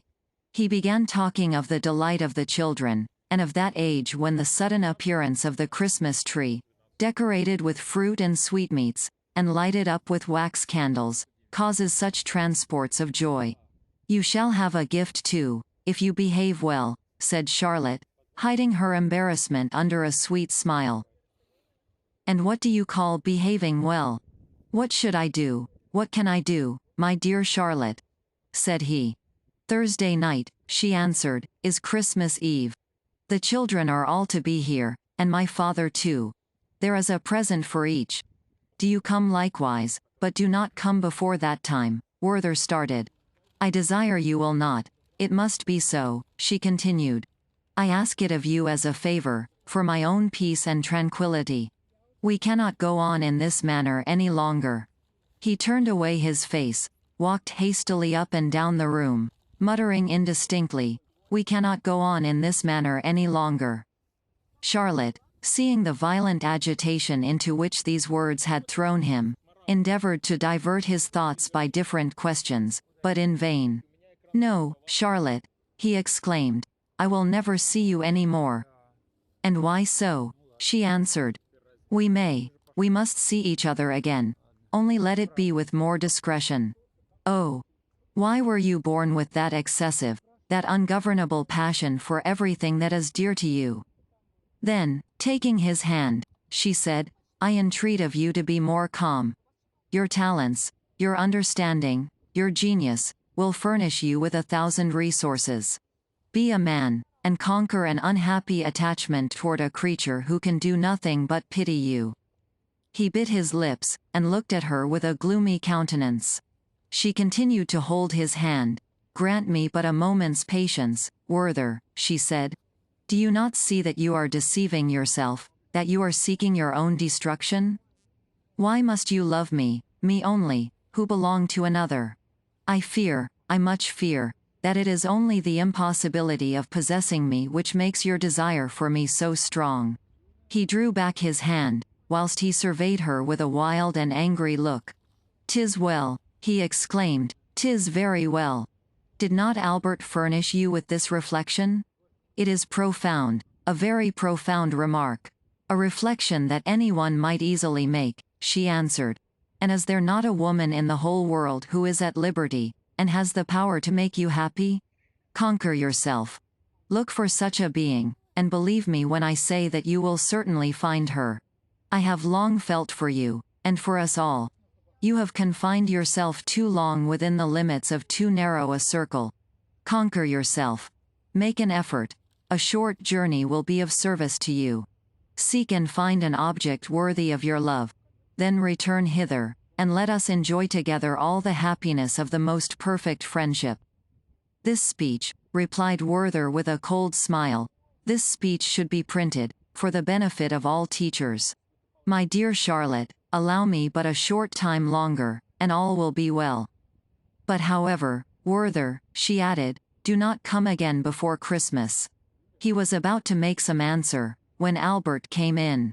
They saluted each other coldly, and with mutual embarrassment paced up and down the room. Werther made some common remarks. Albert did the same, and their conversation soon dropped. Albert asked his wife about some household matters, and, finding that his commissions were not executed, he used some expressions which, to Werther's ear, savored of extreme harshness. He wished to go, but had not power to move, and in this situation he remained till 8 o'clock, his uneasiness and discontent continually increasing. At length the cloth was laid for supper, and he took up his hat and stick. Albert invited him to remain. But Werther, fancying that he was merely paying a formal compliment, thanked him coldly, and left the house. Werther returned home, took the candle from his servant, and retired to his room alone. He talked for some time with great earnestness to himself, wept aloud, walked in a state of great excitement through his chamber, till at length, without undressing, he threw himself on the bed, where he was found by his servant at 11 o'clock, when the latter ventured to enter the room, and take off his boots. Werther did not prevent him, but forbade him to come in the morning till he should ring. On Monday morning, the 21st of December, he wrote to Charlotte the following letter, which was found, sealed, on his bureau after his death, and was given to her. I shall insert it in fragments, as it appears, from several circumstances, to have been written in that manner. It is all over, Charlotte. I am resolved to die. I make this declaration deliberately and coolly, without any romantic passion, on this morning of the day when I am to see you for the last time. At the moment you read these lines, best of women, the cold grave will hold the inanimate remains of that restless and unhappy being who, in the last moments of his existence, knew no pleasure so great as that of conversing with you. I have passed a dreadful night, or rather, let me say, a propitious one. For it has given me resolution, it has fixed my purpose, I am resolved to die. When I tore myself from you yesterday, my senses were in tumult and disorder. My heart was oppressed, hope and pleasure had fled from me forever, and a petrifying cold had seized my wretched being. I could scarcely reach my room. I threw myself on my knees, and heaven, for the last time, granted me the consolation of shedding tears. 1,000 ideas, 1,000 schemes, arose within my soul, till at length one last, fixed, final thought took possession of my heart. It was to die. I lay down to rest, and in the morning, in the quiet hour of awakening, the same determination was upon me. To die. It is not despair. It is conviction that I have filled up the measure of my sufferings, that I have reached my appointed term, and must sacrifice myself for thee. Yes, Charlotte, why should I not avow it? One of us three must die. It shall be Werther. O beloved Charlotte! This heart, excited by rage and fury, has often conceived the horrid idea of murdering your husband, you, myself. The lot is cast at length. And in the bright, quiet evenings of summer, when you sometimes wander toward the mountains, let your thoughts then turn to me. Recollect how often you have watched me coming to meet you from the valley. Then bend your eyes upon the churchyard which contains my grave, and, by the light of the setting sun, mark how the evening breeze waves the tall grass which grows above my tomb. I was calm when I began this letter, but the recollection of these scenes makes me weep like a child. About 10 in the morning, Werther called his servant, and, whilst he was dressing, told him that in a few days he intended to set out upon a journey, and bade him therefore lay his clothes in order, and prepare them for packing up, call in all his accounts, fetch home the books he had lent, and give 2 months' pay to the poor dependents who were accustomed to receive from him a weekly allowance. He breakfasted in his room, and then mounted his horse, and went to visit the steward, who, however, was not at home. He walked pensively in the garden, and seemed anxious to renew all the ideas that were most painful to him. The children did not suffer him to remain alone long. They followed him, skipping and dancing before him, and told him that after tomorrow, and one day more, they were to receive their Christmas gift from Charlotte, and they then recounted all the wonders of which they had formed ideas in their child imaginations. Tomorrow, said he, and one day more. And he kissed them tenderly. He was going, but the younger boy stopped him, to whisper something in his ear. He told him that his elder brothers had written splendid New Year's wishes, so large. One for Papa, and another for Albert and Charlotte, and one for Werther, and they were to be presented early in the morning, on New Year's Day. This quite overcame him. He made each of the children a present, mounted his horse, left his compliments for Papa and Mama, and, with tears in his eyes, rode away from the place. He returned home about 5 o'clock, ordered his servant to keep up his fire, desired him to pack his books and linen at the bottom of the trunk, and to place his coats at the top. He then appears to have made the following addition to the letter addressed to Charlotte. You do not expect me. You think I will obey you, and not visit you again till Christmas Eve. Oh Charlotte, today or never. On Christmas Eve you will hold this paper in your hand. You will tremble, and moisten it with your tears. I must. Oh, how happy I feel to be determined. In the meantime, Charlotte was in a pitiable state of mind. After her last conversation with Werther, she found how painful to herself it would be to decline his visits, and knew how severely he would suffer from their separation. She had, in conversation with Albert, mentioned casually that Werther would not return before Christmas Eve, and soon afterward Albert went on horseback to see a person in the neighborhood, with whom he had to transact some business which would detain him all night. Charlotte was sitting alone. None of her family were near, and she gave herself up to the reflections that silently took possession of her mind. She was forever united to a husband whose love and fidelity she had proved, to whom she was heartily devoted, and who seemed to be a special gift from heaven to ensure her happiness. On the other hand, Werther had become dear to her. There was a cordial unanimity of sentiment between them from the very first hour of their acquaintance, and their long association and repeated interviews had made an indelible impression upon her heart. She had been accustomed to communicate to him every thought and feeling which interested her, and his absence threatened to open a void in her existence which it might be impossible to fill. How heartily she wished that she might change him into her brother, that she could induce him to marry one of her own friends, or could re-establish his intimacy with Albert. She passed all her intimate friends in review before her mind. but found something objectionable in each, and could decide upon none to whom she would consent to give him. Amid all these considerations she felt deeply but indistinctly that her own real but unexpressed wish was to retain him for herself, and her pure and amiable heart felt from this thought a sense of oppression which seemed to forbid a prospect of happiness. She was wretched. A dark cloud obscured her mental vision. It was now 6:30, and she heard Werther's step on the stairs. She at once recognized his voice, as he inquired if she were at home. Her heart beat audibly, we could almost say for the first time, at his arrival. It was too late to deny herself, and, as he entered, she exclaimed, with a sort of ill-concealed confusion, "You have not kept your word." "I promised nothing," he answered. "But you should have complied, at least for my sake," she continued. "I implore you, for both our sakes." She scarcely knew what she said or did, and sent for some friends, who, by their presence, might prevent her being left alone with Werther. He put down some books he had brought with him, then made inquiries about some others, until she began to hope that her friends might arrive shortly, entertaining at the same time a desire that they might stay away. At one moment she felt anxious that the servant should remain in the adjoining room, then she changed her mind. Werther, meanwhile, walked impatiently up and down.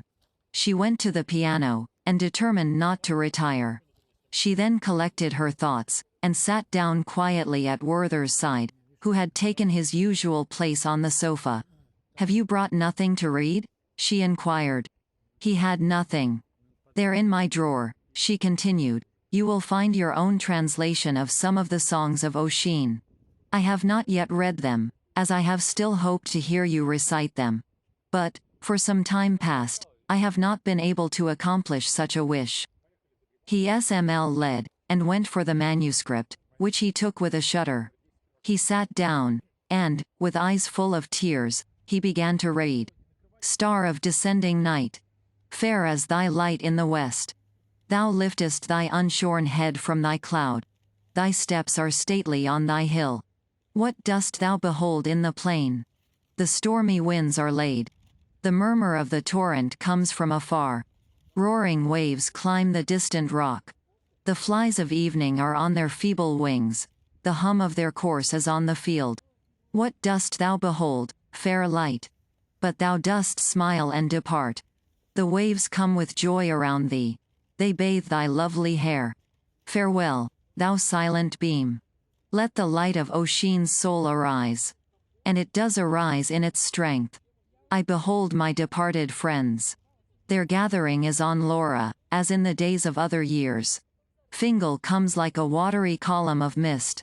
His heroes are around. And see the bards of song, grey-haired Ullin. Stately Rinno. Alpin with the tuneful voice. The soft complaint of Minona. How are ye changed, my friends, since the days of Selma's feast, when we contended, like gales of spring as they fly along the mill, and bend by turns the feebly whistling grass. Minona came forth in her beauty, with downcast look and tearful eye. Her hair was flying slowly with the blast that rushed unfrequent from the hill. The souls of the heroes were sad when she raised the tuneful voice. Oft had they seen the grave of Salgar, the dark dwelling of white-bosomed Colma. Colma left alone on the hill with all her voice of song.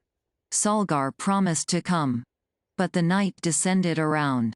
Hear the voice of Colma, when she sat alone on the hill. Colma. It is night. I am alone, forlorn on the hill of storms.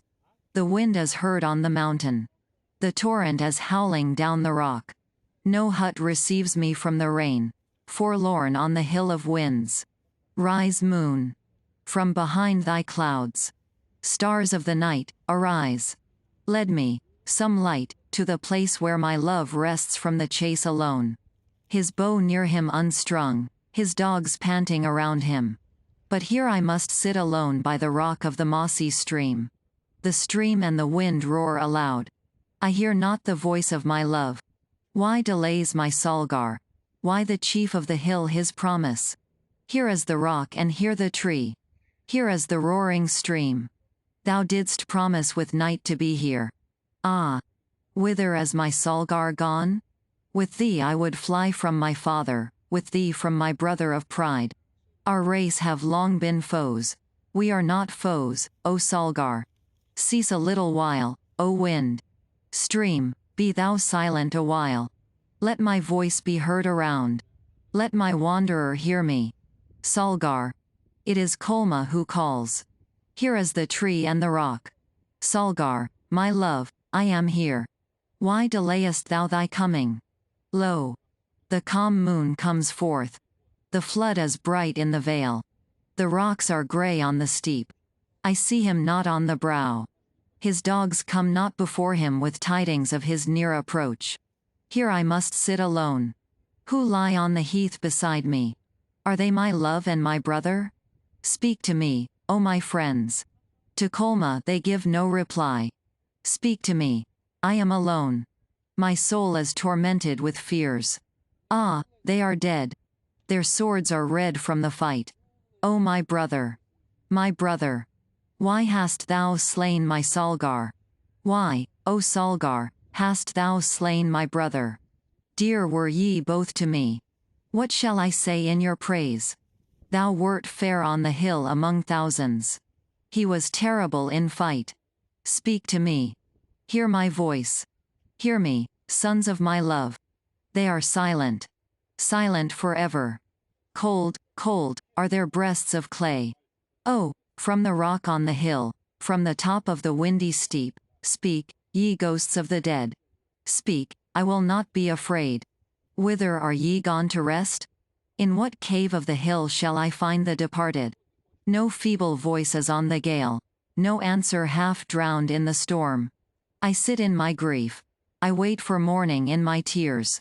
Rear the tomb, ye friends of the dead. Close it not till Kolma come. My life flies away like a dream. Why should I stay behind? Here shall I rest with my friends, by the stream of the sounding rock. When night comes on the hill, when the loud winds arise, my ghost shall stand in the blast, and mourn the death of my friends. The hunter shall hear from his booth, he shall fear, but love my voice. For sweet shall my voice be for my friends, pleasant were her friends to Kolma. Such was thy song, Minona, softly blushing daughter of Torman. Our tears descended for Kolma, and our souls were sad. Ullin came with his harp, he gave the song of Alpin. The voice of Alpin was pleasant, the soul of Ino was a beam of fire. But they had rested in the narrow house, their voice had ceased in Selma. Ullin had returned one day from the chase before the heroes fell. He heard their strife on the hill. Their song was soft, but sad. They mourned the fall of Morar, first of mortal men. His soul was like the soul of Fingal, his sword like the sword of Oscar. But he fell, and his father mourned. His sister's eyes were full of tears. Minona's eyes were full of tears, the sister of Car-born Morar. She retired from the song of Ullin, like the moon in the west, when she foresees the shower, and hides her fair head in a cloud. I touched the harp with Ullin, the song of morning rose. Rino. The wind and the rain are past, calm as the noon of day. The clouds are divided in heaven. Over the green hills flies the inconstant sun. Red through the stony vale comes down the stream of the hill. Sweet are thy murmurs, O stream. But more sweet is the voice I hear. It is the voice of Alpin, the son of song, mourning for the dead. Bent as his head of age, red his tearful eye. Alpin, thou son of song, why alone on the silent hill? Why complainest thou, as a blast in the wood, as a wave on the lonely shore? Alpin. My tears, O Rino, are for the dead, my voice for those that have passed away. Tall thou art on the hill, fair among the sons of the vale. But thou shalt fall like Morar. The mourner shall sit on thy tomb.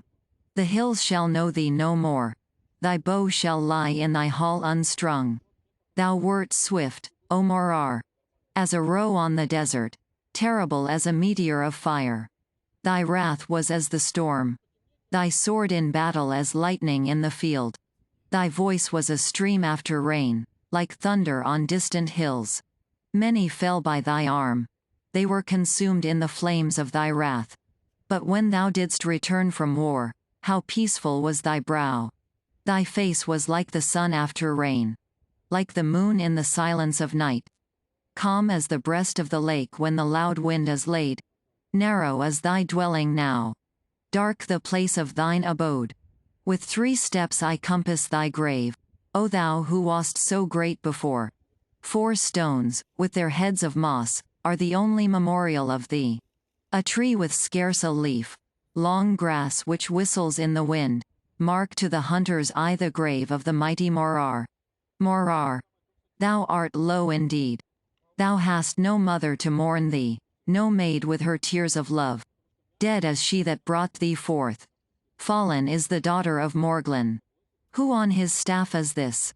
Who is this whose head is white with age, whose eyes are red with tears, who quakes at every step?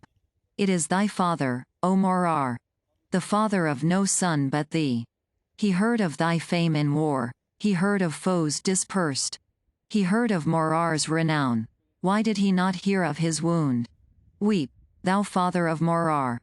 Weep, but thy son heareth thee not. Deep is the sleep of the dead, low their pillow of dust. No more shall he hear thy voice, no more awake at thy call. When shall it be morn in the grave, to bid the slumberer awake? Farewell, thou bravest of men. Thou conqueror in the field. But the field shall see thee no more, nor the dark wood be lightened with the splendor of thy steel. Thou hast left no son. The song shall preserve thy name. Future times shall hear of thee, they shall hear of the fallen Morar. The grief of all arose, but most the bursting sigh of Armin. He remembers the death of his son, who fell in the days of his youth. Karmar was near the hero, the chief of the echoing Galmal. Why burst the sigh of Armin?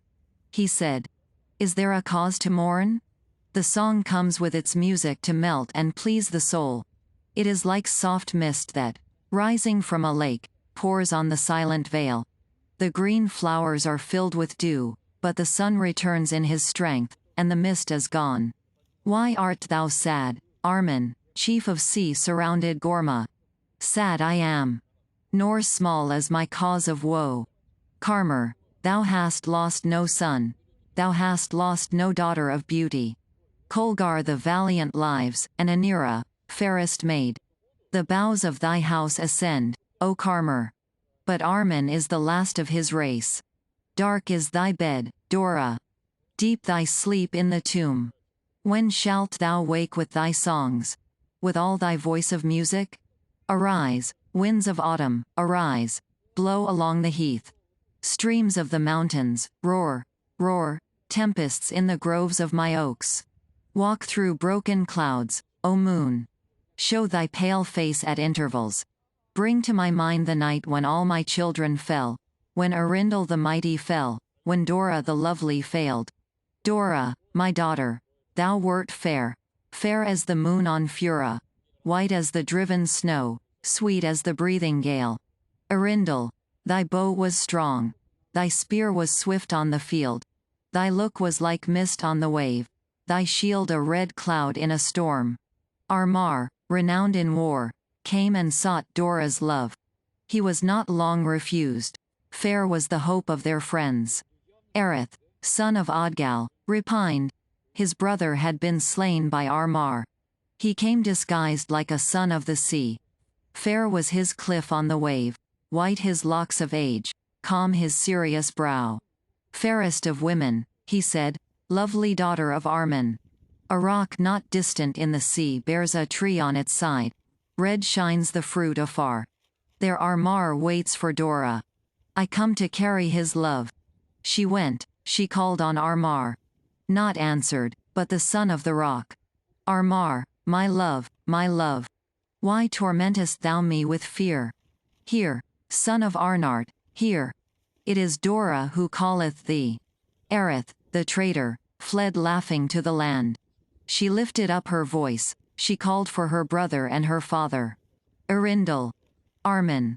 None to relieve you, Dora. Her voice came over the sea. Arindal, my son, descended from the hill, rough in the spoils of the chase. His arrows rattled by his side.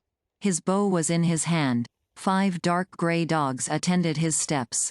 He saw fierce Erith on the shore. He seized and bound him to an oak. Thick wind the thongs of the hide around his limbs. He loads the winds with his groans. Arindal ascends the deep in his boat to bring Dora to land. Armar came in his wrath, and let fly the grey-feathered shaft. It sunk in thy heart, O Arindal, my son. For Erith the traitor thou diest. The oars stopped at once. He panted on the rock, and expired. What is thy grief, O Dora, when round thy feet is poured thy brother's blood? The boat is broken in twain. Armar plunges into the sea to rescue his Dora, or die. Sudden a blast from a hill came over the waves. He sank, and he rose no more. Alone, on the sea-beat rock, my daughter was heard to complain. Frequent and loud were her cries. What could her father do? All night I stood on the shore. I saw her by the faint beam of the moon. All night I heard her cries. Loud was the wind. The rain beat hard on the hill. Before morning appeared, her voice was weak. It died away like the evening breeze among the grass of the rocks. Spent with grief, she expired, and left thee, Armin, alone. Gone is my strength in war, fallen my pride among women. When the storms aloft arise, when the north lifts the wave on high, I sit by the sounding shore, and look on the fatal rock. Often by the setting moon I see the ghosts of my children. Half viewless they walk in mournful conference together. A torrent of tears which streamed from Charlotte's eyes and gave relief to her bursting heart, stopped Werther's recitation. He threw down the book, seized her hand, and wept bitterly. Charlotte leaned upon her hand, and buried her face in her handkerchief. The agitation of both was excessive. They felt that their own fate was pictured in the misfortunes of Oisin's heroes. They felt this together, and their tears redoubled. Werther supported his forehead on Charlotte's arm. She trembled, she wished to be gone. But sorrow and sympathy lay like a leaden weight upon her soul. She recovered herself shortly, and begged Werther, with broken sobs, to leave her, implored him with the utmost earnestness to comply with her request. He trembled. His heart was ready to burst. Then, taking up the book again, he recommenced reading, in a voice broken by sobs. Why dost thou waken me, O spring? Thy voice woos me, exclaiming, I refresh thee with heavenly dews. But the time of my decay is approaching, the storm is nigh that shall wither my leaves. Tomorrow the traveler shall come, he shall come, who beheld me in beauty. His eye shall seek me in the field around, but he shall not find me. The whole force of these words fell upon the unfortunate Werther. Full of despair, he threw himself at Charlotte's feet, seized her hands, and pressed them to his eyes and to his forehead. An apprehension of his fatal project now struck her for the first time. Her senses were bewildered. She held his hands, pressed them to her bosom, and, leaning toward him with emotions of the tenderest pity, her warm cheek touched his. They lost sight of everything. The world disappeared from their eyes. He clasped her in his arms, strained her to his bosom, and covered her trembling lips with passionate kisses. Werther, she cried with a faint voice, turning herself away. Werther, and, with a feeble hand, she pushed him from her. At length, with the firm voice of virtue, she exclaimed, Werther. He resisted not, but, tearing himself from her arms, fell on his knees before her. Charlotte rose, and, with disordered grief, in mingled tones of love and resentment, she exclaimed, It is the last time, Werther. You shall never see me any more. Then, casting one last, tender look upon her unfortunate lover, she rushed into the adjoining room, and locked the door. Werther held out his arms, but did not dare to detain her. He continued on the ground, with his head resting on the sofa, for half an hour, till he heard a noise which brought him to his senses. The servant entered. He then walked up and down the room, and, when he was again left alone, he went to Charlotte's door, and, in a low voice, said, "Charlotte, Charlotte." But one word more, one last adieu. She returned no answer. He stopped, and listened and entreated, but all was silent. At length he tore himself from the place, crying, "Adieu, Charlotte, adieu forever." Werther ran to the gate of the town. The guards, who knew him, let him pass in silence. The night was dark and stormy, it rained and snowed. He reached his own door about 11. His servant, although seeing him enter the house without his hat, did not venture to say anything, and, as he undressed his master, he found that his clothes were wet. His hat was afterward found on the point of a rock overhanging the valley, and it is inconceivable how he could have climbed to the summit on such a dark, tempestuous night without losing his life. He retired to bed, and slept to a late hour. The next morning his servant, upon being called to bring his coffee, found him writing. He was adding, to Charlotte, what we here annex. For the last time I open these eyes. Alas! They will behold the sun no more. It is covered by a thick, impenetrable cloud. Yes, nature. Put on mourning. Your child, your friend, your lover, draws near his end. This thought, Charlotte, is without parallel, and yet it seems like a mysterious dream when I repeat, this is my last day. The last. Charlotte, no word can adequately express this thought. The last. Today I stand erect in all my strength, tomorrow, cold and stark, I shall lie extended upon the ground. To die. What is death? We do but dream in our discourse upon it. I have seen many human beings die, but, so straitened is our feeble nature, we have no clear conception of the beginning or the end of our existence. At this moment I am my own, or rather I am thine, my adored. And the next we are parted, severed, perhaps forever. No, Charlotte, no. How can you, be annihilated? We exist. What is annihilation? A mere word, an unmeaning sound that fixes no impression on the mind. Dead, Charlotte. Laid in the cold earth, in the dark and narrow grave. I had a friend once who was everything to me in early youth. She died. I followed her hearse. I stood by her grave when the coffin was lowered, and when I heard the creaking of the cords as they were loosened and drawn up, when the first shovelful of earth was thrown in, and the coffin returned a hollow sound, which grew fainter and fainter till all was completely covered over, I threw myself on the ground. My heart was smitten, grieved, shattered, rent, but I neither knew what had happened, nor what was to happen to me. Death. The grave. I understand not the words. Forgive, oh, forgive me. Yesterday, that day should have been the last of my life. Thou angel. For the first time in my existence, I felt rapture glow within my inmost soul. She loves me.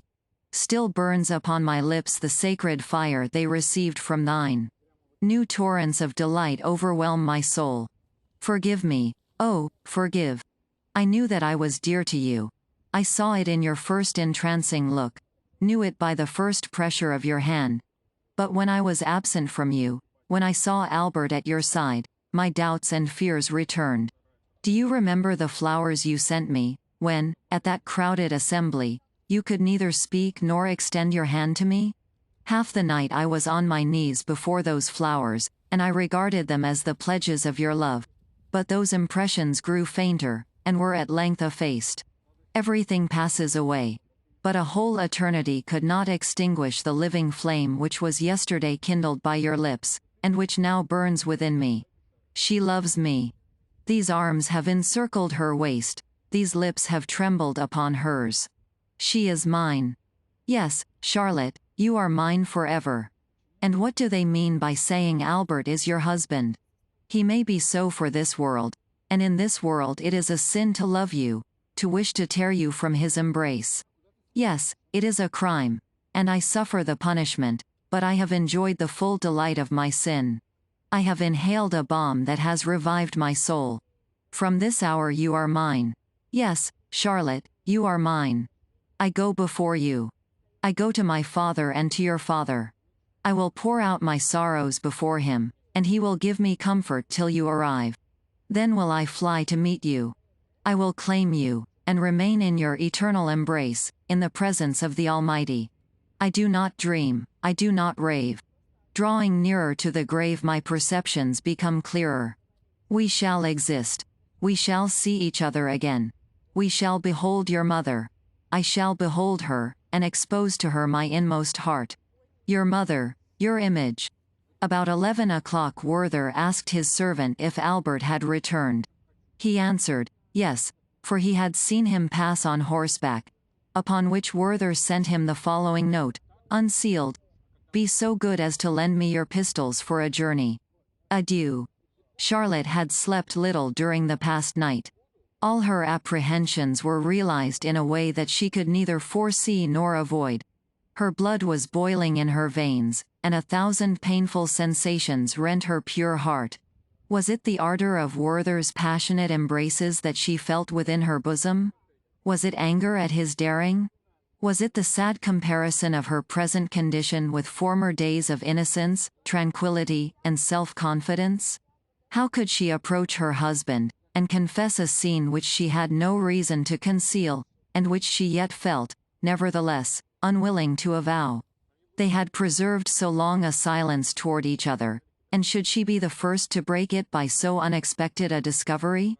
She feared that the mere statement of Werther's visit would trouble him, and his distress would be heightened by her perfect candor. She wished that he could see her in her true light, and judge her without prejudice. But was she anxious that he should read her inmost soul? On the other hand, could she deceive a being to whom all her thoughts had ever been exposed as clearly as crystal, and from whom no sentiment had ever been concealed? These reflections made her anxious and thoughtful.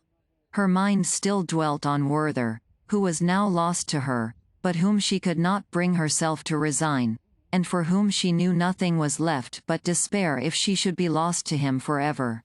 A recollection of that mysterious estrangement which had lately subsisted between herself and Albert, and which she could never thoroughly understand, was now beyond measure painful to her. Even the prudent and the good have before now hesitated to explain their mutual differences, and have dwelt in silence upon their imaginary grievances, until circumstances have become so entangled, that in that critical juncture, when a calm explanation would have saved all parties, an understanding was impossible. And thus if domestic confidence had been earlier established between them, if love and kind forbearance had mutually animated and expanded their hearts, it might not, perhaps, even yet have been too late to save our friend. But we must not forget one remarkable circumstance. We may observe from the character of Werther's correspondence, that he had never affected to conceal his anxious desire to quit this world. He had often discussed the subject with Albert, and, between the latter and Charlotte, it had not unfrequently formed a topic of conversation. Albert was so opposed to the very idea of such an action, that, with a degree of irritation unusual in him, he had more than once given Werther to understand that he doubted the seriousness of his threats, and not only turned them into ridicule, but caused Charlotte to share his feelings of incredulity. Her heart was thus tranquilized when she felt disposed to view the melancholy subject in a serious point of view, though she never communicated to her husband the apprehensions she sometimes experienced. Albert, upon his return, was received by Charlotte with ill-concealed embarrassment. He was himself out of humor, his business was unfinished, and he had just discovered that the neighboring official, with whom he had to deal, was an obstinate and narrow-minded personage. Many things had occurred to irritate him. He inquired whether anything had happened during his absence, and Charlotte hastily answered that Werther had been there on the evening previously. He then inquired for his letters, and was answered that several packages had been left in his study. He thereon retired, leaving Charlotte alone. The presence of the being she loved and honored produced a new impression on her heart. The recollection of his generosity, kindness, and affection had calmed her agitation. A secret impulse prompted her to follow him. She took her work and went to his study, as was often her custom. He was busily employed opening and reading his letters. It seemed as if the contents of some were disagreeable. She asked some questions. He gave short answers, and sat down to write. Several hours passed in this manner, and Charlotte's feelings became more and more melancholy. She felt the extreme difficulty of explaining to her husband, under any circumstances, the weight that lay upon her heart, and her depression became every moment greater, in proportion as she endeavored to hide her grief, and to conceal her tears. The arrival of Werther's servant occasioned her the greatest embarrassment. He gave Albert a note, which the latter coldly handed to his wife, saying, at the same time, "Give him the pistols. I wish him a pleasant journey," he added, turning to the servant. These words fell upon Charlotte like a thunderstroke. She rose from her seat half fainting, and unconscious of what she did. She walked mechanically toward the wall, took down the pistols with a trembling hand, slowly wiped the dust from them, and would have delayed longer, had not Albert hastened her movements by an impatient look. She then delivered the fatal weapons to the servant, without being able to utter a word. As soon as he had departed, she folded up her work, and retired at once to her room, her heart overcome with the most fearful forebodings. She anticipated some dreadful calamity. She was at one moment on the point of going to her husband, throwing herself at his feet, and acquainting him with all that had happened on the previous evening, that she might acknowledge her fault, and explain her apprehensions. Then she saw that such a step would be useless, as she would certainly be unable to induce Albert to visit Werther. Dinner was served, and a kind friend whom she had persuaded to remain assisted to sustain the conversation, which was carried on by a sort of compulsion, till the events of the morning were forgotten. When the servant brought the pistols to Werther, the latter received them with transports of delight upon hearing that Charlotte had given them to him with her own hand. He ate some bread, drank some wine, sent his servant to dinner, and then sat down to write as follows. "They have been in your hands, you wiped the dust from them. I kiss them 1,000 times, you have touched them. Yes, heaven favors my design, and you, Charlotte, provide me with the fatal instruments.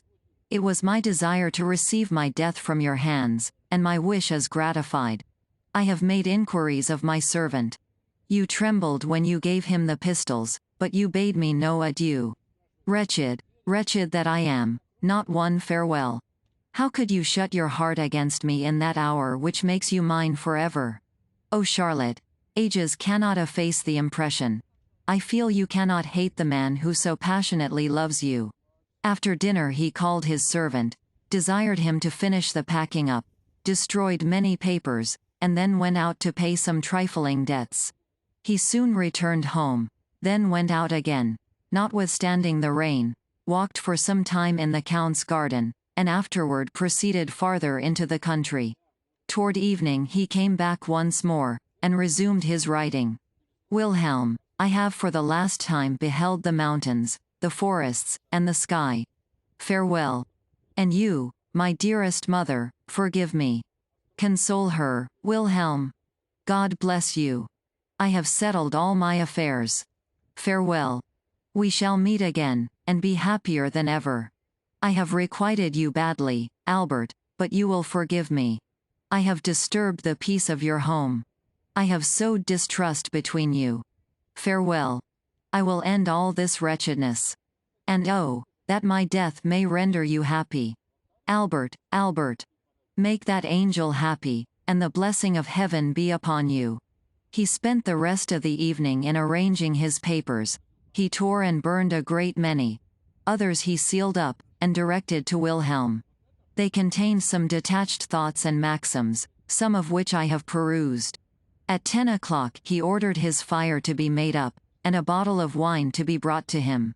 He then dismissed his servant, whose room, as well as the apartments of the rest of the family, was situated in another part of the house. The servant lay down without undressing, that he might be the sooner ready for his journey in the morning, his master having informed him that the post-horses would be at the door before 6 o'clock. Past 11 o'clock. All is silent around me, and my soul is calm. I thank thee, O God, that thou bestowest strength and courage upon me in these last moments. I approach the window, my dearest of friends, and through the clouds, which are at this moment driven rapidly along by the impetuous winds, I behold the stars which illumine the eternal heavens. No, you will not fall, celestial bodies. The hand of the Almighty supports both you and me. I have looked for the last time upon the constellation of the Greater Bear. It is my favorite star. For when I bade you farewell at night, Charlotte, and turned my steps from your door, it always shone upon me. With what rapture have I at times beheld it! How often have I implored it with uplifted hands to witness my felicity! And even still, but what object is there, Charlotte, which fails to summon up your image before me?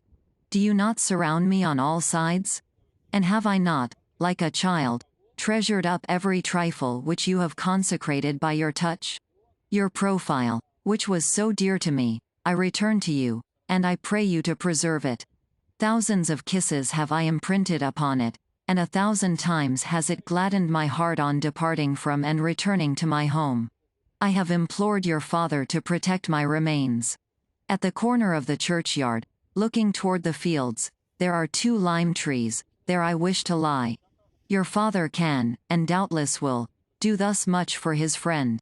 Implore it of him. But perhaps pious Christians will not choose that their bodies should be buried near the corpse of a poor, unhappy wretch like me. Then let me be laid in some remote valley, or near the highway, where the priest and Levite may bless themselves as they pass by my tomb, whilst the Samaritan will shed a tear for my fate. See, Charlotte, I do not shudder to take the cold and fatal cup, from which I shall drink the draught of death. Your hand presents it to me, and I do not tremble. All is now concluded. The wishes and the hopes of my existence are fulfilled. With cold, unflinching hand I knock at the brazen portals of death. Oh, that I had enjoyed the bliss of dying for you! How gladly would I have sacrificed myself for you, Charlotte! And could I but restore peace and joy to your bosom, with what resolution, with what joy, would I not meet my fate! But it is the lot of only a chosen few to shed their blood for their friends, and by their death to augment, 1,000 times, the happiness of those by whom they are beloved. I wish, Charlotte, to be buried in the dress I wear at present. It has been rendered sacred by your touch. I have begged this favor of your father. My spirit soars above my sepulchre. I do not wish my pockets to be searched. The knot of pink ribbon which you wore on your bosom the first time I saw you, surrounded by the children. Oh, kiss them 1,000 times for me, and tell them the fate of their unhappy friend. I think I see them playing around me. The dear children. How warmly have I been attached to you, Charlotte. Since the first hour I saw you, how impossible have I found it to leave you. This ribbon must be buried with me. It was a present from you on my birthday. How confused it all appears. Little did I then think that I should journey this road. But peace. I pray you, peace. They are loaded, the clock strikes 12. I say amen. Charlotte, Charlotte. Farewell, farewell. A neighbor saw the flash, and heard the report of the pistol. But, as everything remained quiet, he thought no more of it. In the morning, at 6 o'clock, the servant went into Werther's room with a candle. He found his master stretched upon the floor, weltering in his blood, and the pistols at his side. He called, he took him in his arms, but received no answer.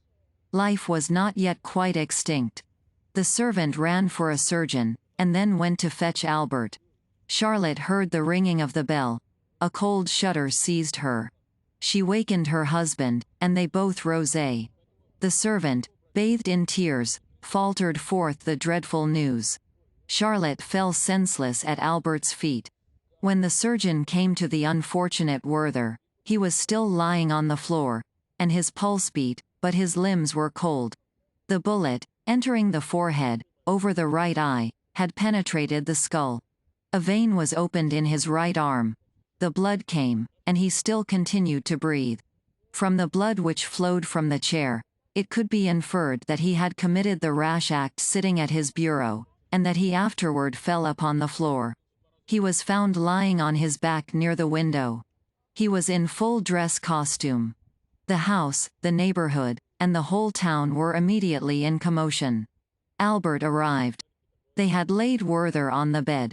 His head was bound up, and the paleness of death was upon his face. His limbs were motionless, but he still breathed, at one time strongly, then weaker. His death was momently expected. He had drunk only 1 glass of the wine.